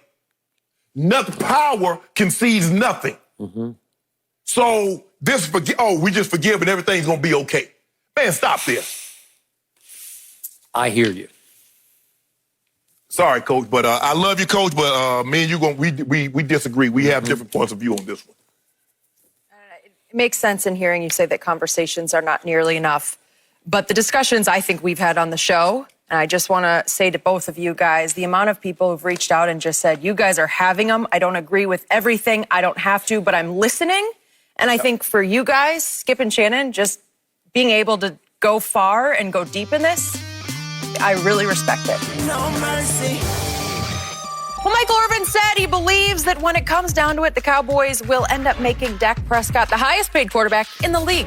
Irvin also said that not only does Dak deserve the money, but he also deserves back pay for his performance on a rookie deal. Shannon, you agree? What's so funny? Oh, yeah, the back pay. Hold on, Mike.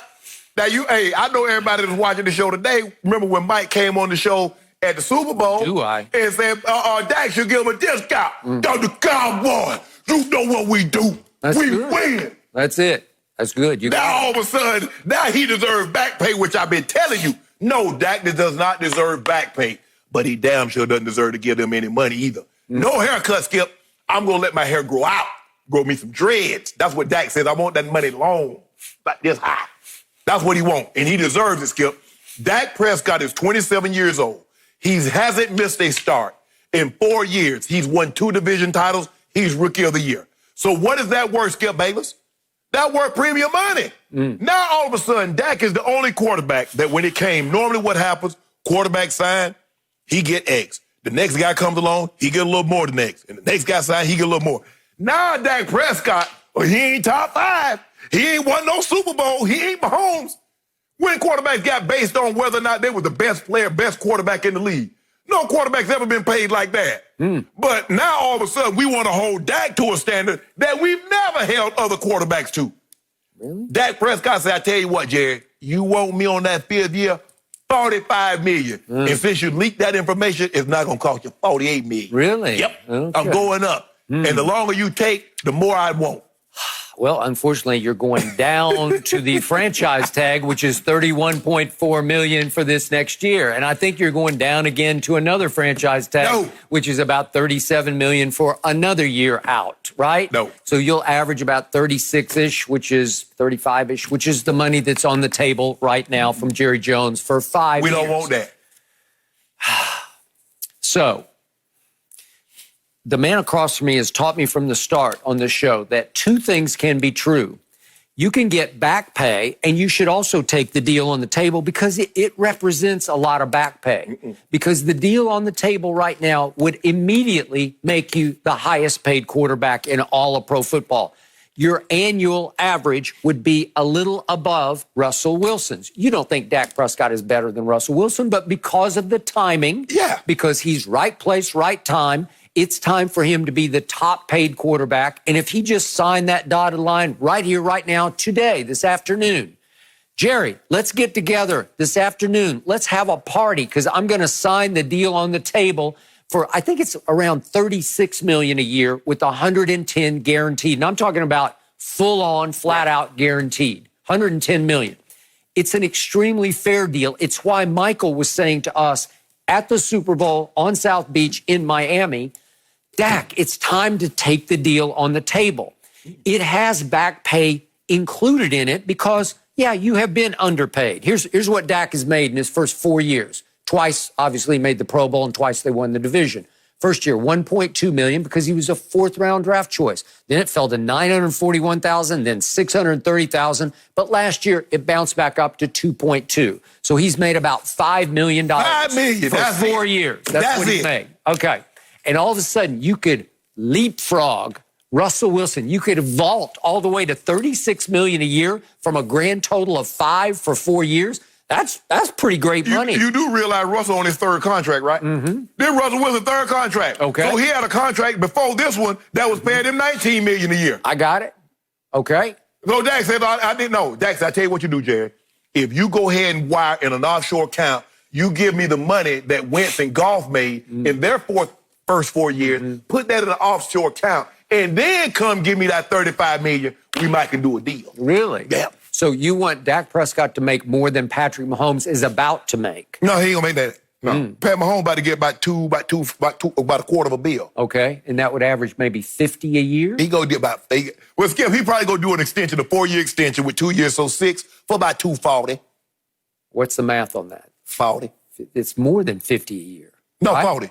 Okay. 6 years. So he gonna sign a 4-year extension. He still has the 4th year and the 5th year option. Okay. So 4 years plus 2 is 6 years. 6 years at 240, 250. Okay, all right. So I've often said that Dak Prescott is Brady-esque. So let's look at what Tom Brady did. His first 2 years, he was a 6th-round draft choice. He made $230,000, then he made $270,000. Those are the first 2 years. Yeah. Second year in the league, he wins the Super Bowl. Right. So they immediately tear up his deal, and they did him a pretty solid 3.9 the next year, and then 9.1 the next year. But after that, he started taking hometown discounts because he just wanted to keep winning Super Bowls, and it paid off because they got to 9 and won 6 and should have won 8. No, he should have lost. Yeah. And so the point is, the most he ever made in 20 years in New England was last year, $23 million. So let's say Patrick Mahomes gets around $50 million a year. Well, that's more than twice as much as Tom Brady ever made in any year as a New England Patriots, winning 6 out of 9 Super Bowls. That's what he chose. Okay, he chose that path. Yeah. So his average salary in New England over 20 years was $11.8 million. It paid off. It paid huge dividends. Mr. Kraft didn't play that to buy the team. Okay. He paid Tom Brady more money than he actually paid to buy the Patriots. Okay, well, then it was a great buy, wasn't it? Yeah, Because so it's that was worth billions now. Yeah. Right? But that only didn't give him no discount, so Tom Brady shouldn't have gave him one. But that's Tom. Tom chose to do that. But Dak don't, Skip. You keep saying when Tom Brady did this, Tom Brady did that. But y'all don't got Bill Belichick. Y'all don't got Mr. Kraft who won't meddle. Y'all don't got Bill Belichick who know what the hell he doing on both sides of the ball. But we got Mike McCarthy now, and he's a made man. He's got a Super Bowl ring. Coach Belichick probably ain't never had a massage, even when he goes on vacation. And your guy was getting them every week. He's now my guy? Yeah. No. Oh, he's a made man. I got Mike McCarthy. I don't know. So back to Dak Prescott. You continue to sweep under your little rug over there. What You've got I some do? little rug. You continue to ignore the fact that Dak Prescott from the start hit the lottery in national TV endorsement contracts, national TV commercials. He had last year at least a dozen.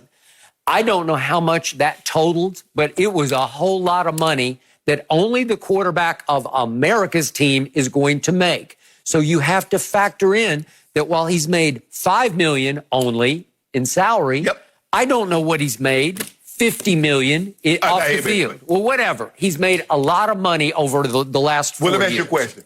If Dak was not any good, let's just say Dak was a 500 quarterback, hadn't won the division, wasn't Rookie of the Year, would he have those 12 endorsements?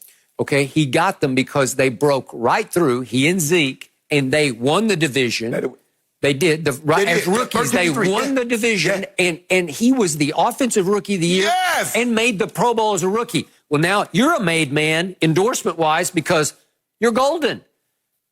You're going to mint money, right? Let me ask you a question. But then the next year, did he back that year up? No, he did not. Well, and once he lost Zeke the next year, what happened? He didn't look very good. Whoa. Now he doesn't look very good without Zeke. When you said he was the engine. This is a Dak Prescott team. So if he goes, let me ask you a question. He goes 6-10 his first year, and he doesn't win Rookie of the Year. Them endorsements coming? Nope. Okay, then. Not quite like that. So he had something to do with that. Pay that man. Pay He did. He had something to do with it, but then he didn't have anything to do with the next year. And then he came full circle the next year around 2018, and here they win again. Another division win and a playoff win thanks to Dakota Prescott. Okay, then. Rain, Dakota, rain. He reigned. Yes. So what's that worth? What is that worth? Well, then he came back last year, and he got off to a really hot start betting on himself. And then they pulled the rug out from under Jerry Jones and said, Jerry, April Fool's in September. We want a whole lot more money, right? And then the last 13 games betting on himself, he lost. He did not play nearly as well in 2019 as he did in 2018 to my eyes. I believe he played better, but the record was not indicative of how well he actually played. So what we supposed to do about those 4,900 yards, those 28 touchdowns that Dak threw for? What we supposed to do about it? Now at the time he was doing all that, you was heaping praise on him, but hitting Jason Garrett over his head and talking about the defense. Now that Jason Garrett's gone, they've removed that head. Now it was Dak's fault. Because you don't want to get Dak that money. Dak, hold out. I cannot defend 8-8. You defended it all last year. I cannot defend no Pro Bowl last year, right? We're talking about a top 10 quarterback who didn't make the Pro Bowl? Skip, there are a lot of guys that don't make the Pro Bowl that's making buku bucks. Making buku bucks. It just, I don't know. It doesn't feel right. It feels right to me. We're headed for a tag. Tag, you're it. 31.4. So you feel good about that. That man, he done gave his blood, sweat, and tears playing injured because your guy's a warrior. He's tough. And now this is what y'all want to do to him. You want to put the tag on it. I believe Dak's agent is overplaying their hand. That's what I believe. I believe Todd France. Go Todd. Yep.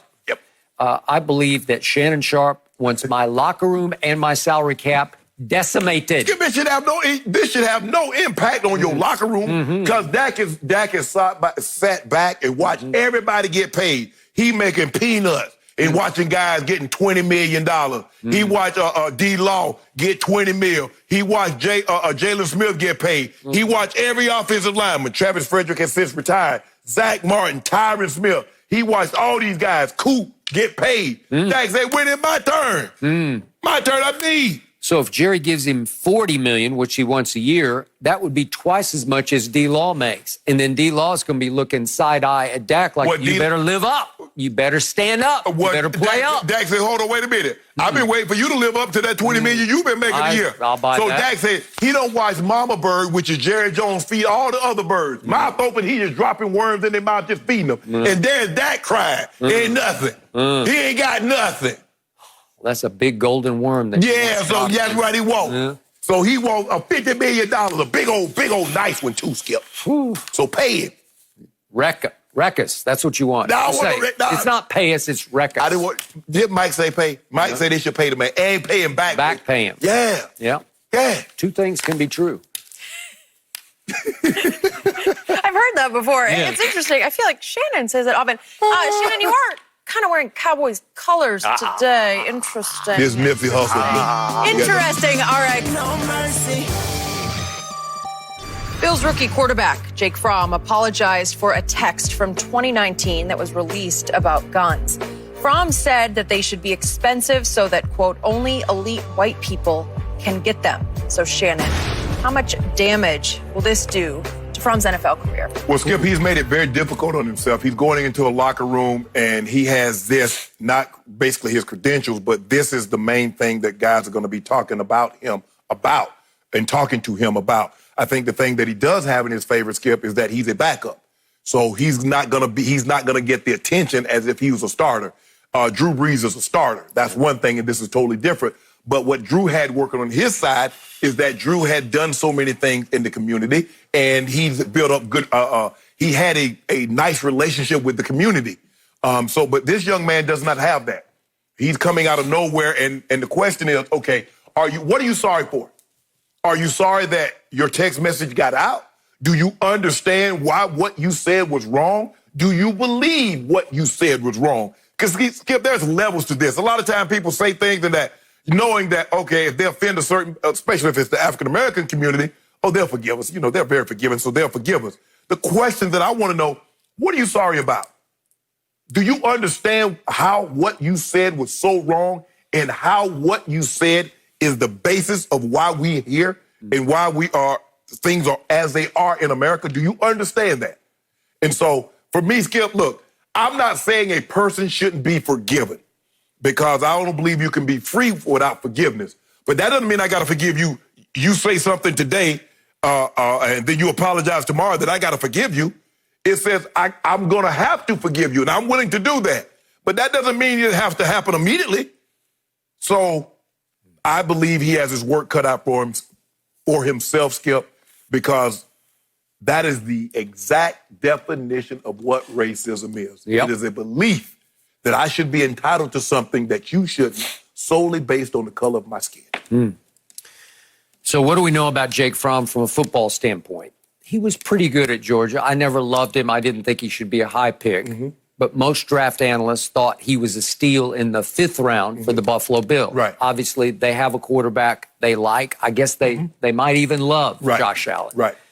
They have 2 potential backups who have been around, in Matt Barkley and Davis Webb. Could he have beaten out both of them to become the backup quarterback long-term for the Bills? In case Josh Allen went down, could Jake Fromm have gotten his opportunity and seized it and become a starting caliber quarterback? Maybe. Maybe in the National Football League. Could he go elsewhere and become a starter? Maybe. I think this is severely damaging to a 5th-round pick just trying to make the football team. Right. That's hard.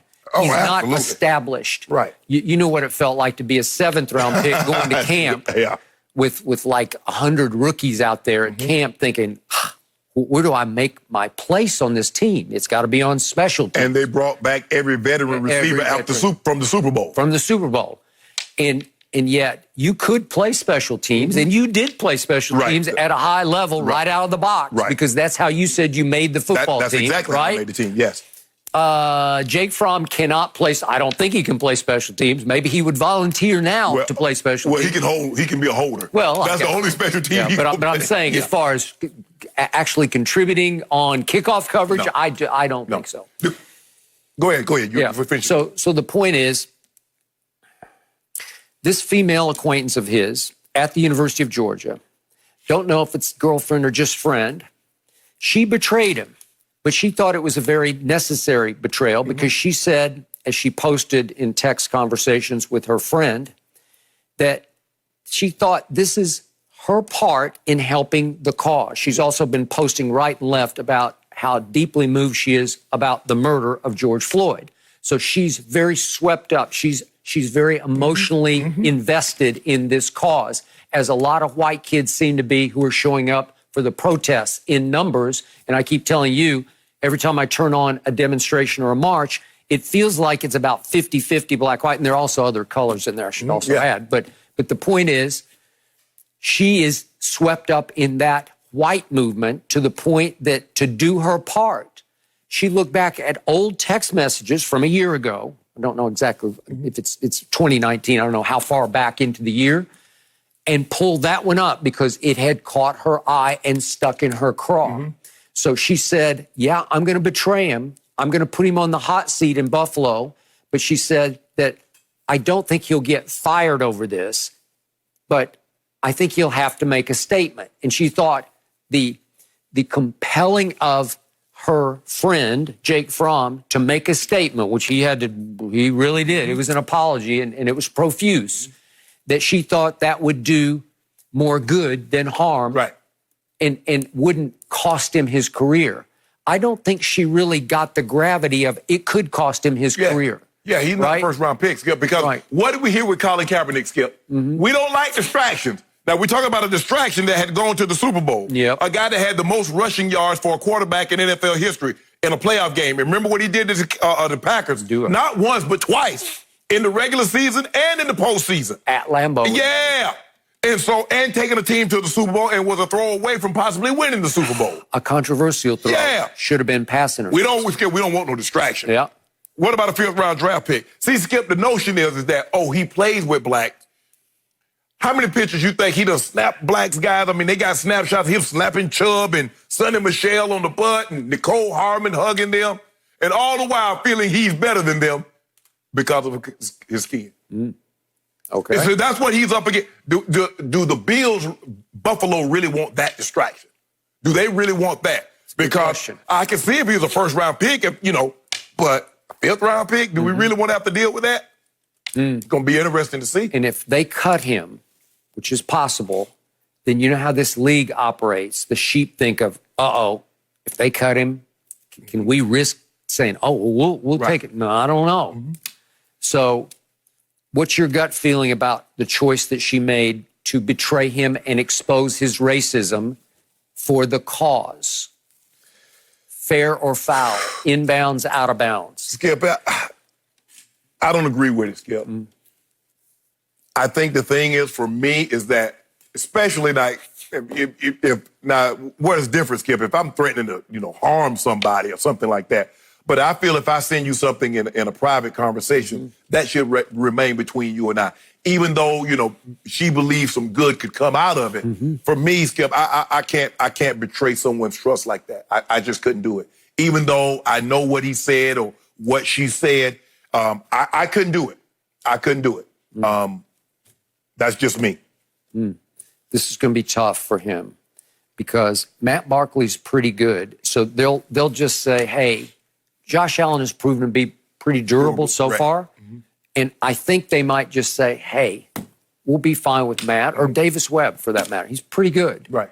And it's possible they would just cut bait here because the distraction or the outcry, the outrage against this young man would be too much for them to bear because he's not necessary to their winning. Right. It looks like they're poised to win. I think they'll win their division next year for the first time ever because the GOAT just went south. Yeah. But the point is, do they need Jake Fromm? No. And that's the thing, Skip. I mean, it's funny is that when you hear a lot of people talk and like when the blacks have confrontations with white, well, what did you do to have the cops come out? Well, Jake Fromm should have never said this. You see? He should have never said it. But Skip, I couldn't do it. I wouldn't have done it. So she also posted, the woman who posted this tweet, text from Jake Fromm. In the end, one of her friends said, hey, do you realize he might get fired? He might get cut. And she wrote back, how is that my fault? Like it's his fault for what he texted me. Actions have consequences. Yep.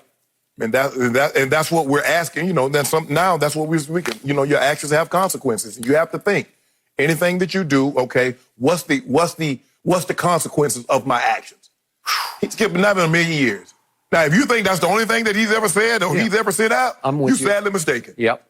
Now, this might be the only one that gets out. But, no, there's no one-offs. There ain't no one-off. That's the only time I've ever said something racist, or that's the only time I've ever done. Skip, that ain't no one-off. Racism is not a one-off thing. No, it's not, unfortunately. No mercy. Pro Football Focus ranked the top 50 players regardless of position heading into the 2020 season. Rams defensive tackle Aaron Donald came in at the top of the list by a distance.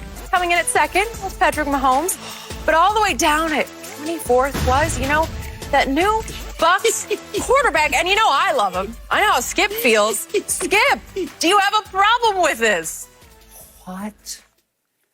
Shannon Sharpe, this is preposterous. This is Looney Tunes lunacy. No. This is ASA 9, ASA 10, ASA 11, and ASA 12 in honor of the GOAT. Tom Brady, now ranked 24th on this list. Should be lower. Aaron Donald is the best player in pro football by a distance, quote unquote, by a distance. So that means that right here, right now, the Rams wouldn't trade Aaron Donald for Patrick Mahomes?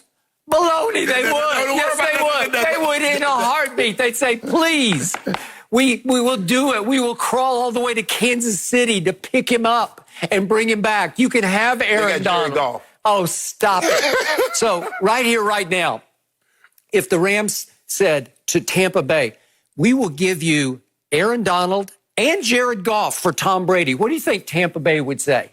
They'd laugh. They'd say, we're good. Okay? We're good. We're good. Okay. No, they got the GOAT who wants to play for 3 more years. And Tampa has reasonable facsimiles all across its defensive front of Aaron Donald, who has never really caught my eye. And I'm going to get to that in just a second. But they got Sue, they got Vita Vea, and they got Shaq Barrett, who led the league in sacks on the outside. And on the other side, they got JPP. They're good to go. They don't need Aaron Donald because he's not that valuable. He does not play quarterback. And speaking of the greatest quarterback ever, what was their capsule on Tom Brady? They acknowledged what you say. He was in decline. Major drop-off. Blah, blah, blah. As Father Time caught up, blah, blah, blah. No, they conclude in the capsule on number 24, Tom Brady. The tape shows the root of almost all of his issues was the lack of receiver help in New England last year. That's not an issue in Tampa Bay, blah, blah, blah, blah, blah, because here he comes. Oh, so he can play his way back into the top 5? I think that's what they are saying. So now let's look at players ranked above the GOAT. Let's go all the way up to number 4, Quentin Nelson. I love him. I respect him. I've been telling you. He plays guard. He plays offensive guard, Quentin Nelson. So you're telling me right here, right now, that Quentin Nelson, an offensive guard, is more valuable than the GOAT down at 24.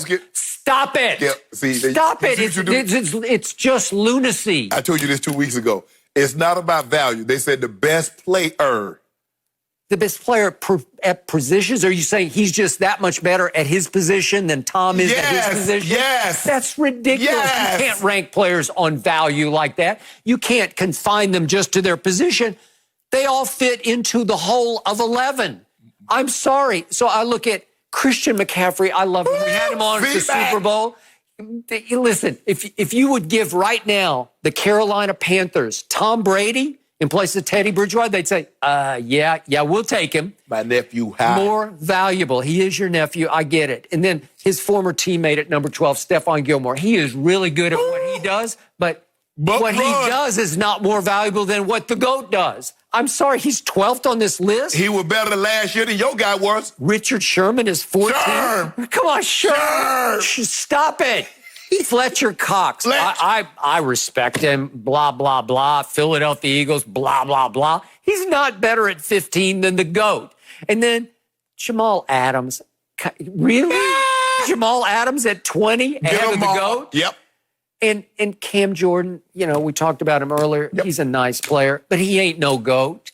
And then one rung ahead, number 23, is Mitchell Schwartz, the right tackle of the Kansas City Chiefs. Yeah, Schwartz. And Schwartz, he had a heck of a run through the playoffs. His grades were off the charts by Pro Football Focus. This is the GOAT we're talking about. And wait what was your guy grade in the playoffs? My guy? He only got graded one time, but what did he grade? Yeah, he didn't grade well. Failure. Okay, I'll give you that. And yet he had his team in position to win the 2 seed and have a whole week off. Shouldn't have been playing, except his defensive head coach, Bill Belichick's defense, gave up a 75-yard, 13-play drive to Ryan Fitzpatrick to blow the 2 seed. And nobody talks about it because Bill Belichick's the greatest coach ever, and he gets passes. Skip. They blew the 2 seed. They didn't blow the opportunity not to make the playoffs. They still made the playoffs. And Tom Brady laid an egg. In January, not April, in Easter, he laid an egg in January. Skip, admit it. The last time you saw Tom Brady in a Patriots uniform, he looked terrible. Terrible. As Charles Barkley said, terrible. That's what he looked like. Skip, go ahead, admit it. Just admit it. Speaking of laying eggs, in every big game Aaron Donald has ever played, he looks like he's just laying eggs in the middle of the line because I can't find him. Would you believe he's played my Cowboys 4 times in his career? Those qualify as big games because when you play America's team, the world is watching. Guess how many sacks he has in 4 games against my Cowboys? How about goose eggs? Laying goose eggs. How about that? He has also played 4 playoff games, has Aaron Donald, who's the best player in pro football by a distance. 4 playoff games, he has a grand total of a half a sack. A half a sack? So there are 8 big games for you, and he has a grand total of a half a sack. And by the way, just for the record, once upon a time, I used to watch a guy named Lawrence Taylor. And all I had to do is just turn on my TV, and he leaped off my screen right and left. You had to know nothing about football just to watch one LT game, and you'd say, there it is, there he is, there he is.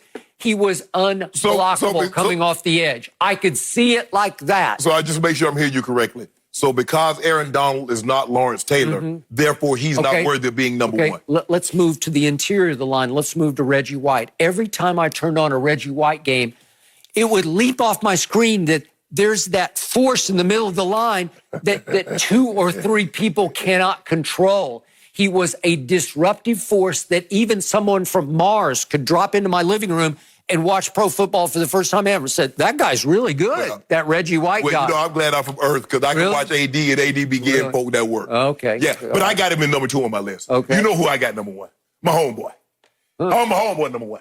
But this is by a distance that he's better than Mahomes. No, I disagree. I disagree. But I do believe. So you got Aaron Donald at 25? I got Aaron Donald at 2. At 2? At 2. How? Why?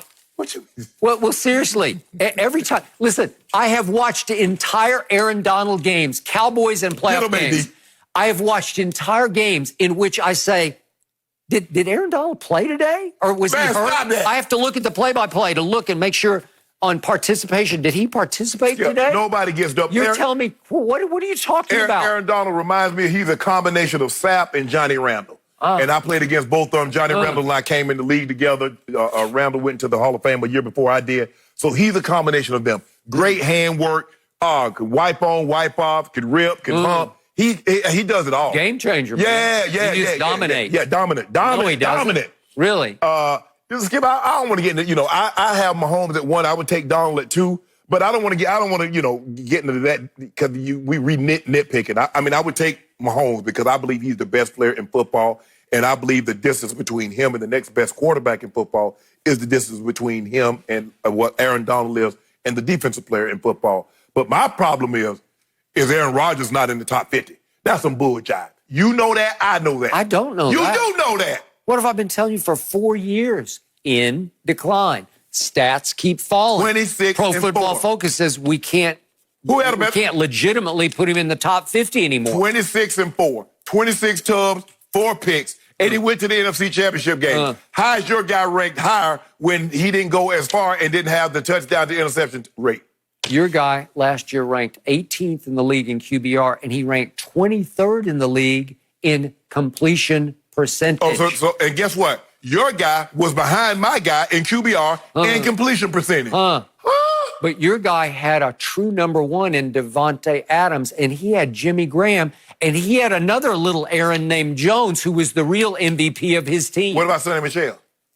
I don't know. Does he still play for the Patriots? You remember the year before? I remember the year before. I don't remember him last year. Yeah. No. He played every game in the doghouse. I haven't heard anybody say that Devontae Adams should be in the Hall of Fame. But I hear somebody keep telling me that Julian Edelman should be in the Hall of Fame. That he's the second best playoff receiver in history behind Jerry Rice. That's what you keep saying. As soon as the season ended last year, Julian Edelman had shoulder surgery. He played with cracked ribs and he had a bum knee. He was a shell of himself at age 33. He did that. Broken down. He did that from dancing on that car in Beverly Hills. That's how he hurt his shoulder. Maybe. Okay. Well, I just closed my case. No, you closed Tom the case. Brady had nobody to throw through. Pro Football Focus ranked the Patriots receivers as a group dead last. Dead last. Skip. So in other words, you're telling me there's 50 other players in the NFL that's on this list that's better than Aaron Rodgers. I'll buy that. I'll give you that point. But I think it's telling you exactly what I've been trying to tell you.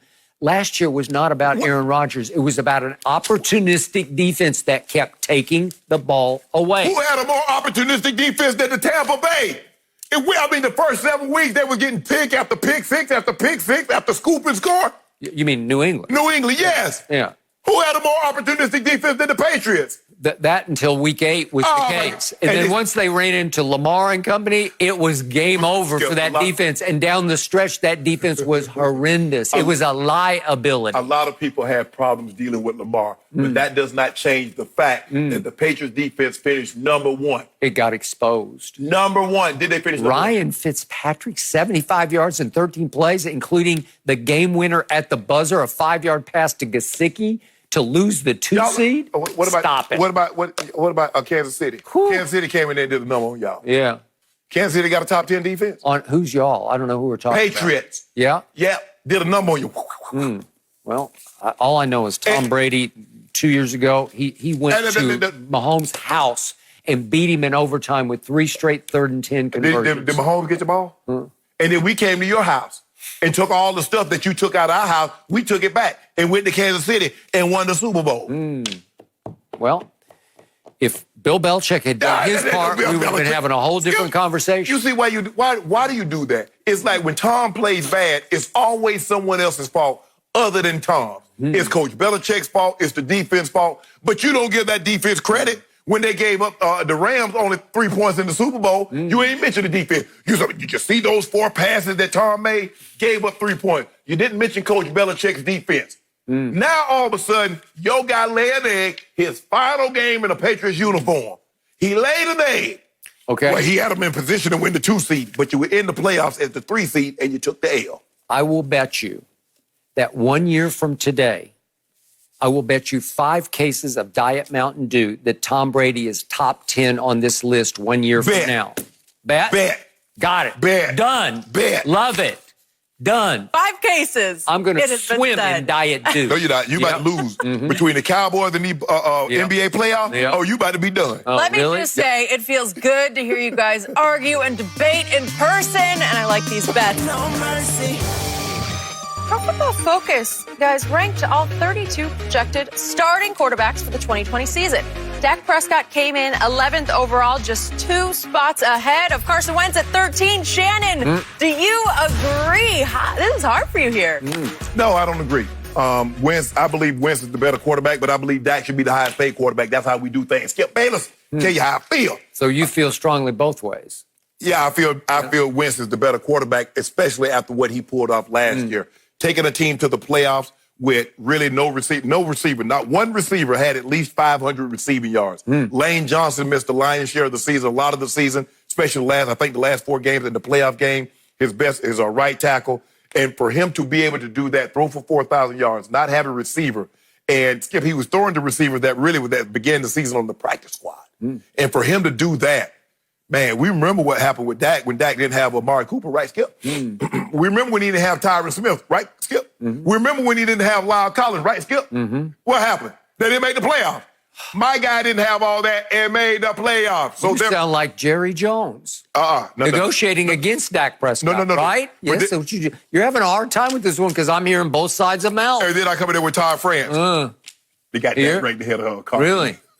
Well, you just told me why he doesn't deserve top quarterback. No. That's not what I did. You see what you did? I saw what you were not doing. No, you tried to miss my word. I said Wentz is the better of the 2 quarterbacks, but Dak should be the highest paid because he's signing his contract after Wentz. That's how they do it in the quarterback market, Skip, and you know it. So help me out with this. If the Eagles are so convinced about the long-term future of Carson Wentz. Why did they draft another quarterback in the second round?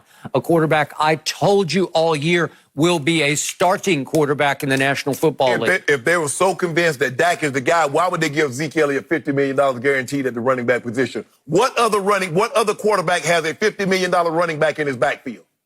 Well, Jared Goff did have. Well, I'm talking about got. I'm talking about did have. Right? Yeah. Okay, but you're telling me Dak Prescott deserves to be the top-paid quarterback, so you're saying he's more valuable than Zeke, right? Well, I've been trying to say that they work really well. The Cowboys are really effective when Zeke gets the line, gets a lot of the carries. But because they fall behind so often, they render Zeke null and void. Because when you're down 20, when you're down 17 points, Skip, it's hard to run your way back into the ball game. But wait a second. They featured Zeke all last year. Do you realize he had the second most carries in the league on first down? Skip. And on first down, his average per carry ranked 18th in the league? Skip. Do the math. Skip. They're trying to feed. You're the bell cow. Here, bell cow. Be the bell. Ring your bell. But Skip, you're going nowhere slowly. But Skip, there's zero. Skip, -1. -2. There's no zero. There's no creativity. You just hand the ball to the guy right, hand the ball to the guy left, and then you fall behind and you say, well, Zeke is getting 15 carries, 18 carries. Zeke needs 25, 27 carries a game. Okay. Let him get those numbers and see what you get. Yeah, it's hard when you're in 2nd and 12 every possession. Yeah, it's hard when you're down 21 like you were down. It's hard when you're down 31-3 like you were to the Packers. It's hard when you're down to the Vikings and the Saints and everybody else, Skip Bayless. It's hard for me to put Carson Wentz all the way up at 13th on this list when he has not proved to be the number one quality a starting quarterback needs, durable. Dak Prescott is really durable. Okay. He has missed no starts, but he was banged up going to Philadelphia, had a bum shoulder. And he played. He tried to play. He wasn't very good, but he tried. Oh, now he wasn't very good. So then Carson Wentz had this spirited, out of nowhere underdog finish with nobody at receiver. And then right on cue, they're playing Seattle in a home playoff game, and he gets his bell, speaking of bell cow, he gets his bell rung, and he's out. The man got mugged. And he completed one pass for 3 yards. That's all he's ever done in the postseason in his whole career. 4 years. He's got one pass for 3 yards. Don't pretend like you didn't see Jadeveon Clowney hit the man in the back. Okay, I saw it. You know what? It was a low or high blow. Low, high blow, I guess. It was a cheap shot. Yes. I give you that. But you can't trust Carson Wentz to stay upright. They've never been able to. And they said, Jalen Hurts? Hey, your guy, guess what? My guy can't stay upright and won 2 divisions. Your guy can stay upright and won 2 divisions. Yeah. And what? And what? What did I tell you all along? I ranked Dak the 10th best quarterback in pro football, and that just got validated because I was one spot off. I'm slightly more optimistic than Pro Football Focus because they had him 11th. I told you I have him 10th. Bingo. I know my guy's 11 spots higher than your guy, though. What your guy? Other guy. What other The guy that we just got done talking about, he 24 in the 20s. Really? Carson Wentz is better than Tom Brady? That is a joke. That's what Pro Football Focus said. I'm not even sure Carson Wentz is going to finish the year as the starting quarterback. I just want to make sure I'm hearing you correctly. Are you invalidating what Pro Football Focus just said? No, I'm not. Oh, okay. I'm validating Jalen Hurts because if he gets his chances, as I think he will, because they're going to have Lamar-esque packages for him, he will shine every time he gets to throw or carry the football. Wait and see. He is a game changer at quarterback because we're going to talk about durable. You want to talk about the ability to run through and around people. I ain't worried about it. Red got this. Yep. Who's Red? Carson Wentz. He's Red? Yeah. Oh, I didn't know. Yeah. I thought Big Red was Andy That ain't Reid. Big Red. No, we got Little Red in the field. Yeah. Little Red? Yep. He lacks leadership qualities that Jalen Hurts spills all over the field. Watch what happens. Jalen Hurts is going to take this team over. That locker room is going to fall for Jalen Hurts. Fall in love with it. Walk into him, going to do what he's been doing. Yep. It's going to be the first time in a long time they're about to follow up this division with another division win. You know, it's been a long time since that happened. But I think we're primed. I think it's just about that time, Skip Bayless, for us to follow up last year's division title with this year's division title. Dak Prescott, 10th best quarterback in pro football, deserves momentarily to be the top paid quarterback in pro football. Dak, today, you need to go sign that dotted line, $36 million. We busy. Yeah. Dak donated money to some worthy causes. Dak busy. did. And so now, no, we're not signing. $125 million, fully guaranteed, $180 million over 5 years. You got a deal, Skip.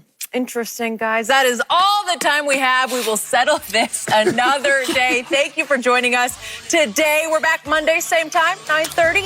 Have a good weekend, guys. No mercy.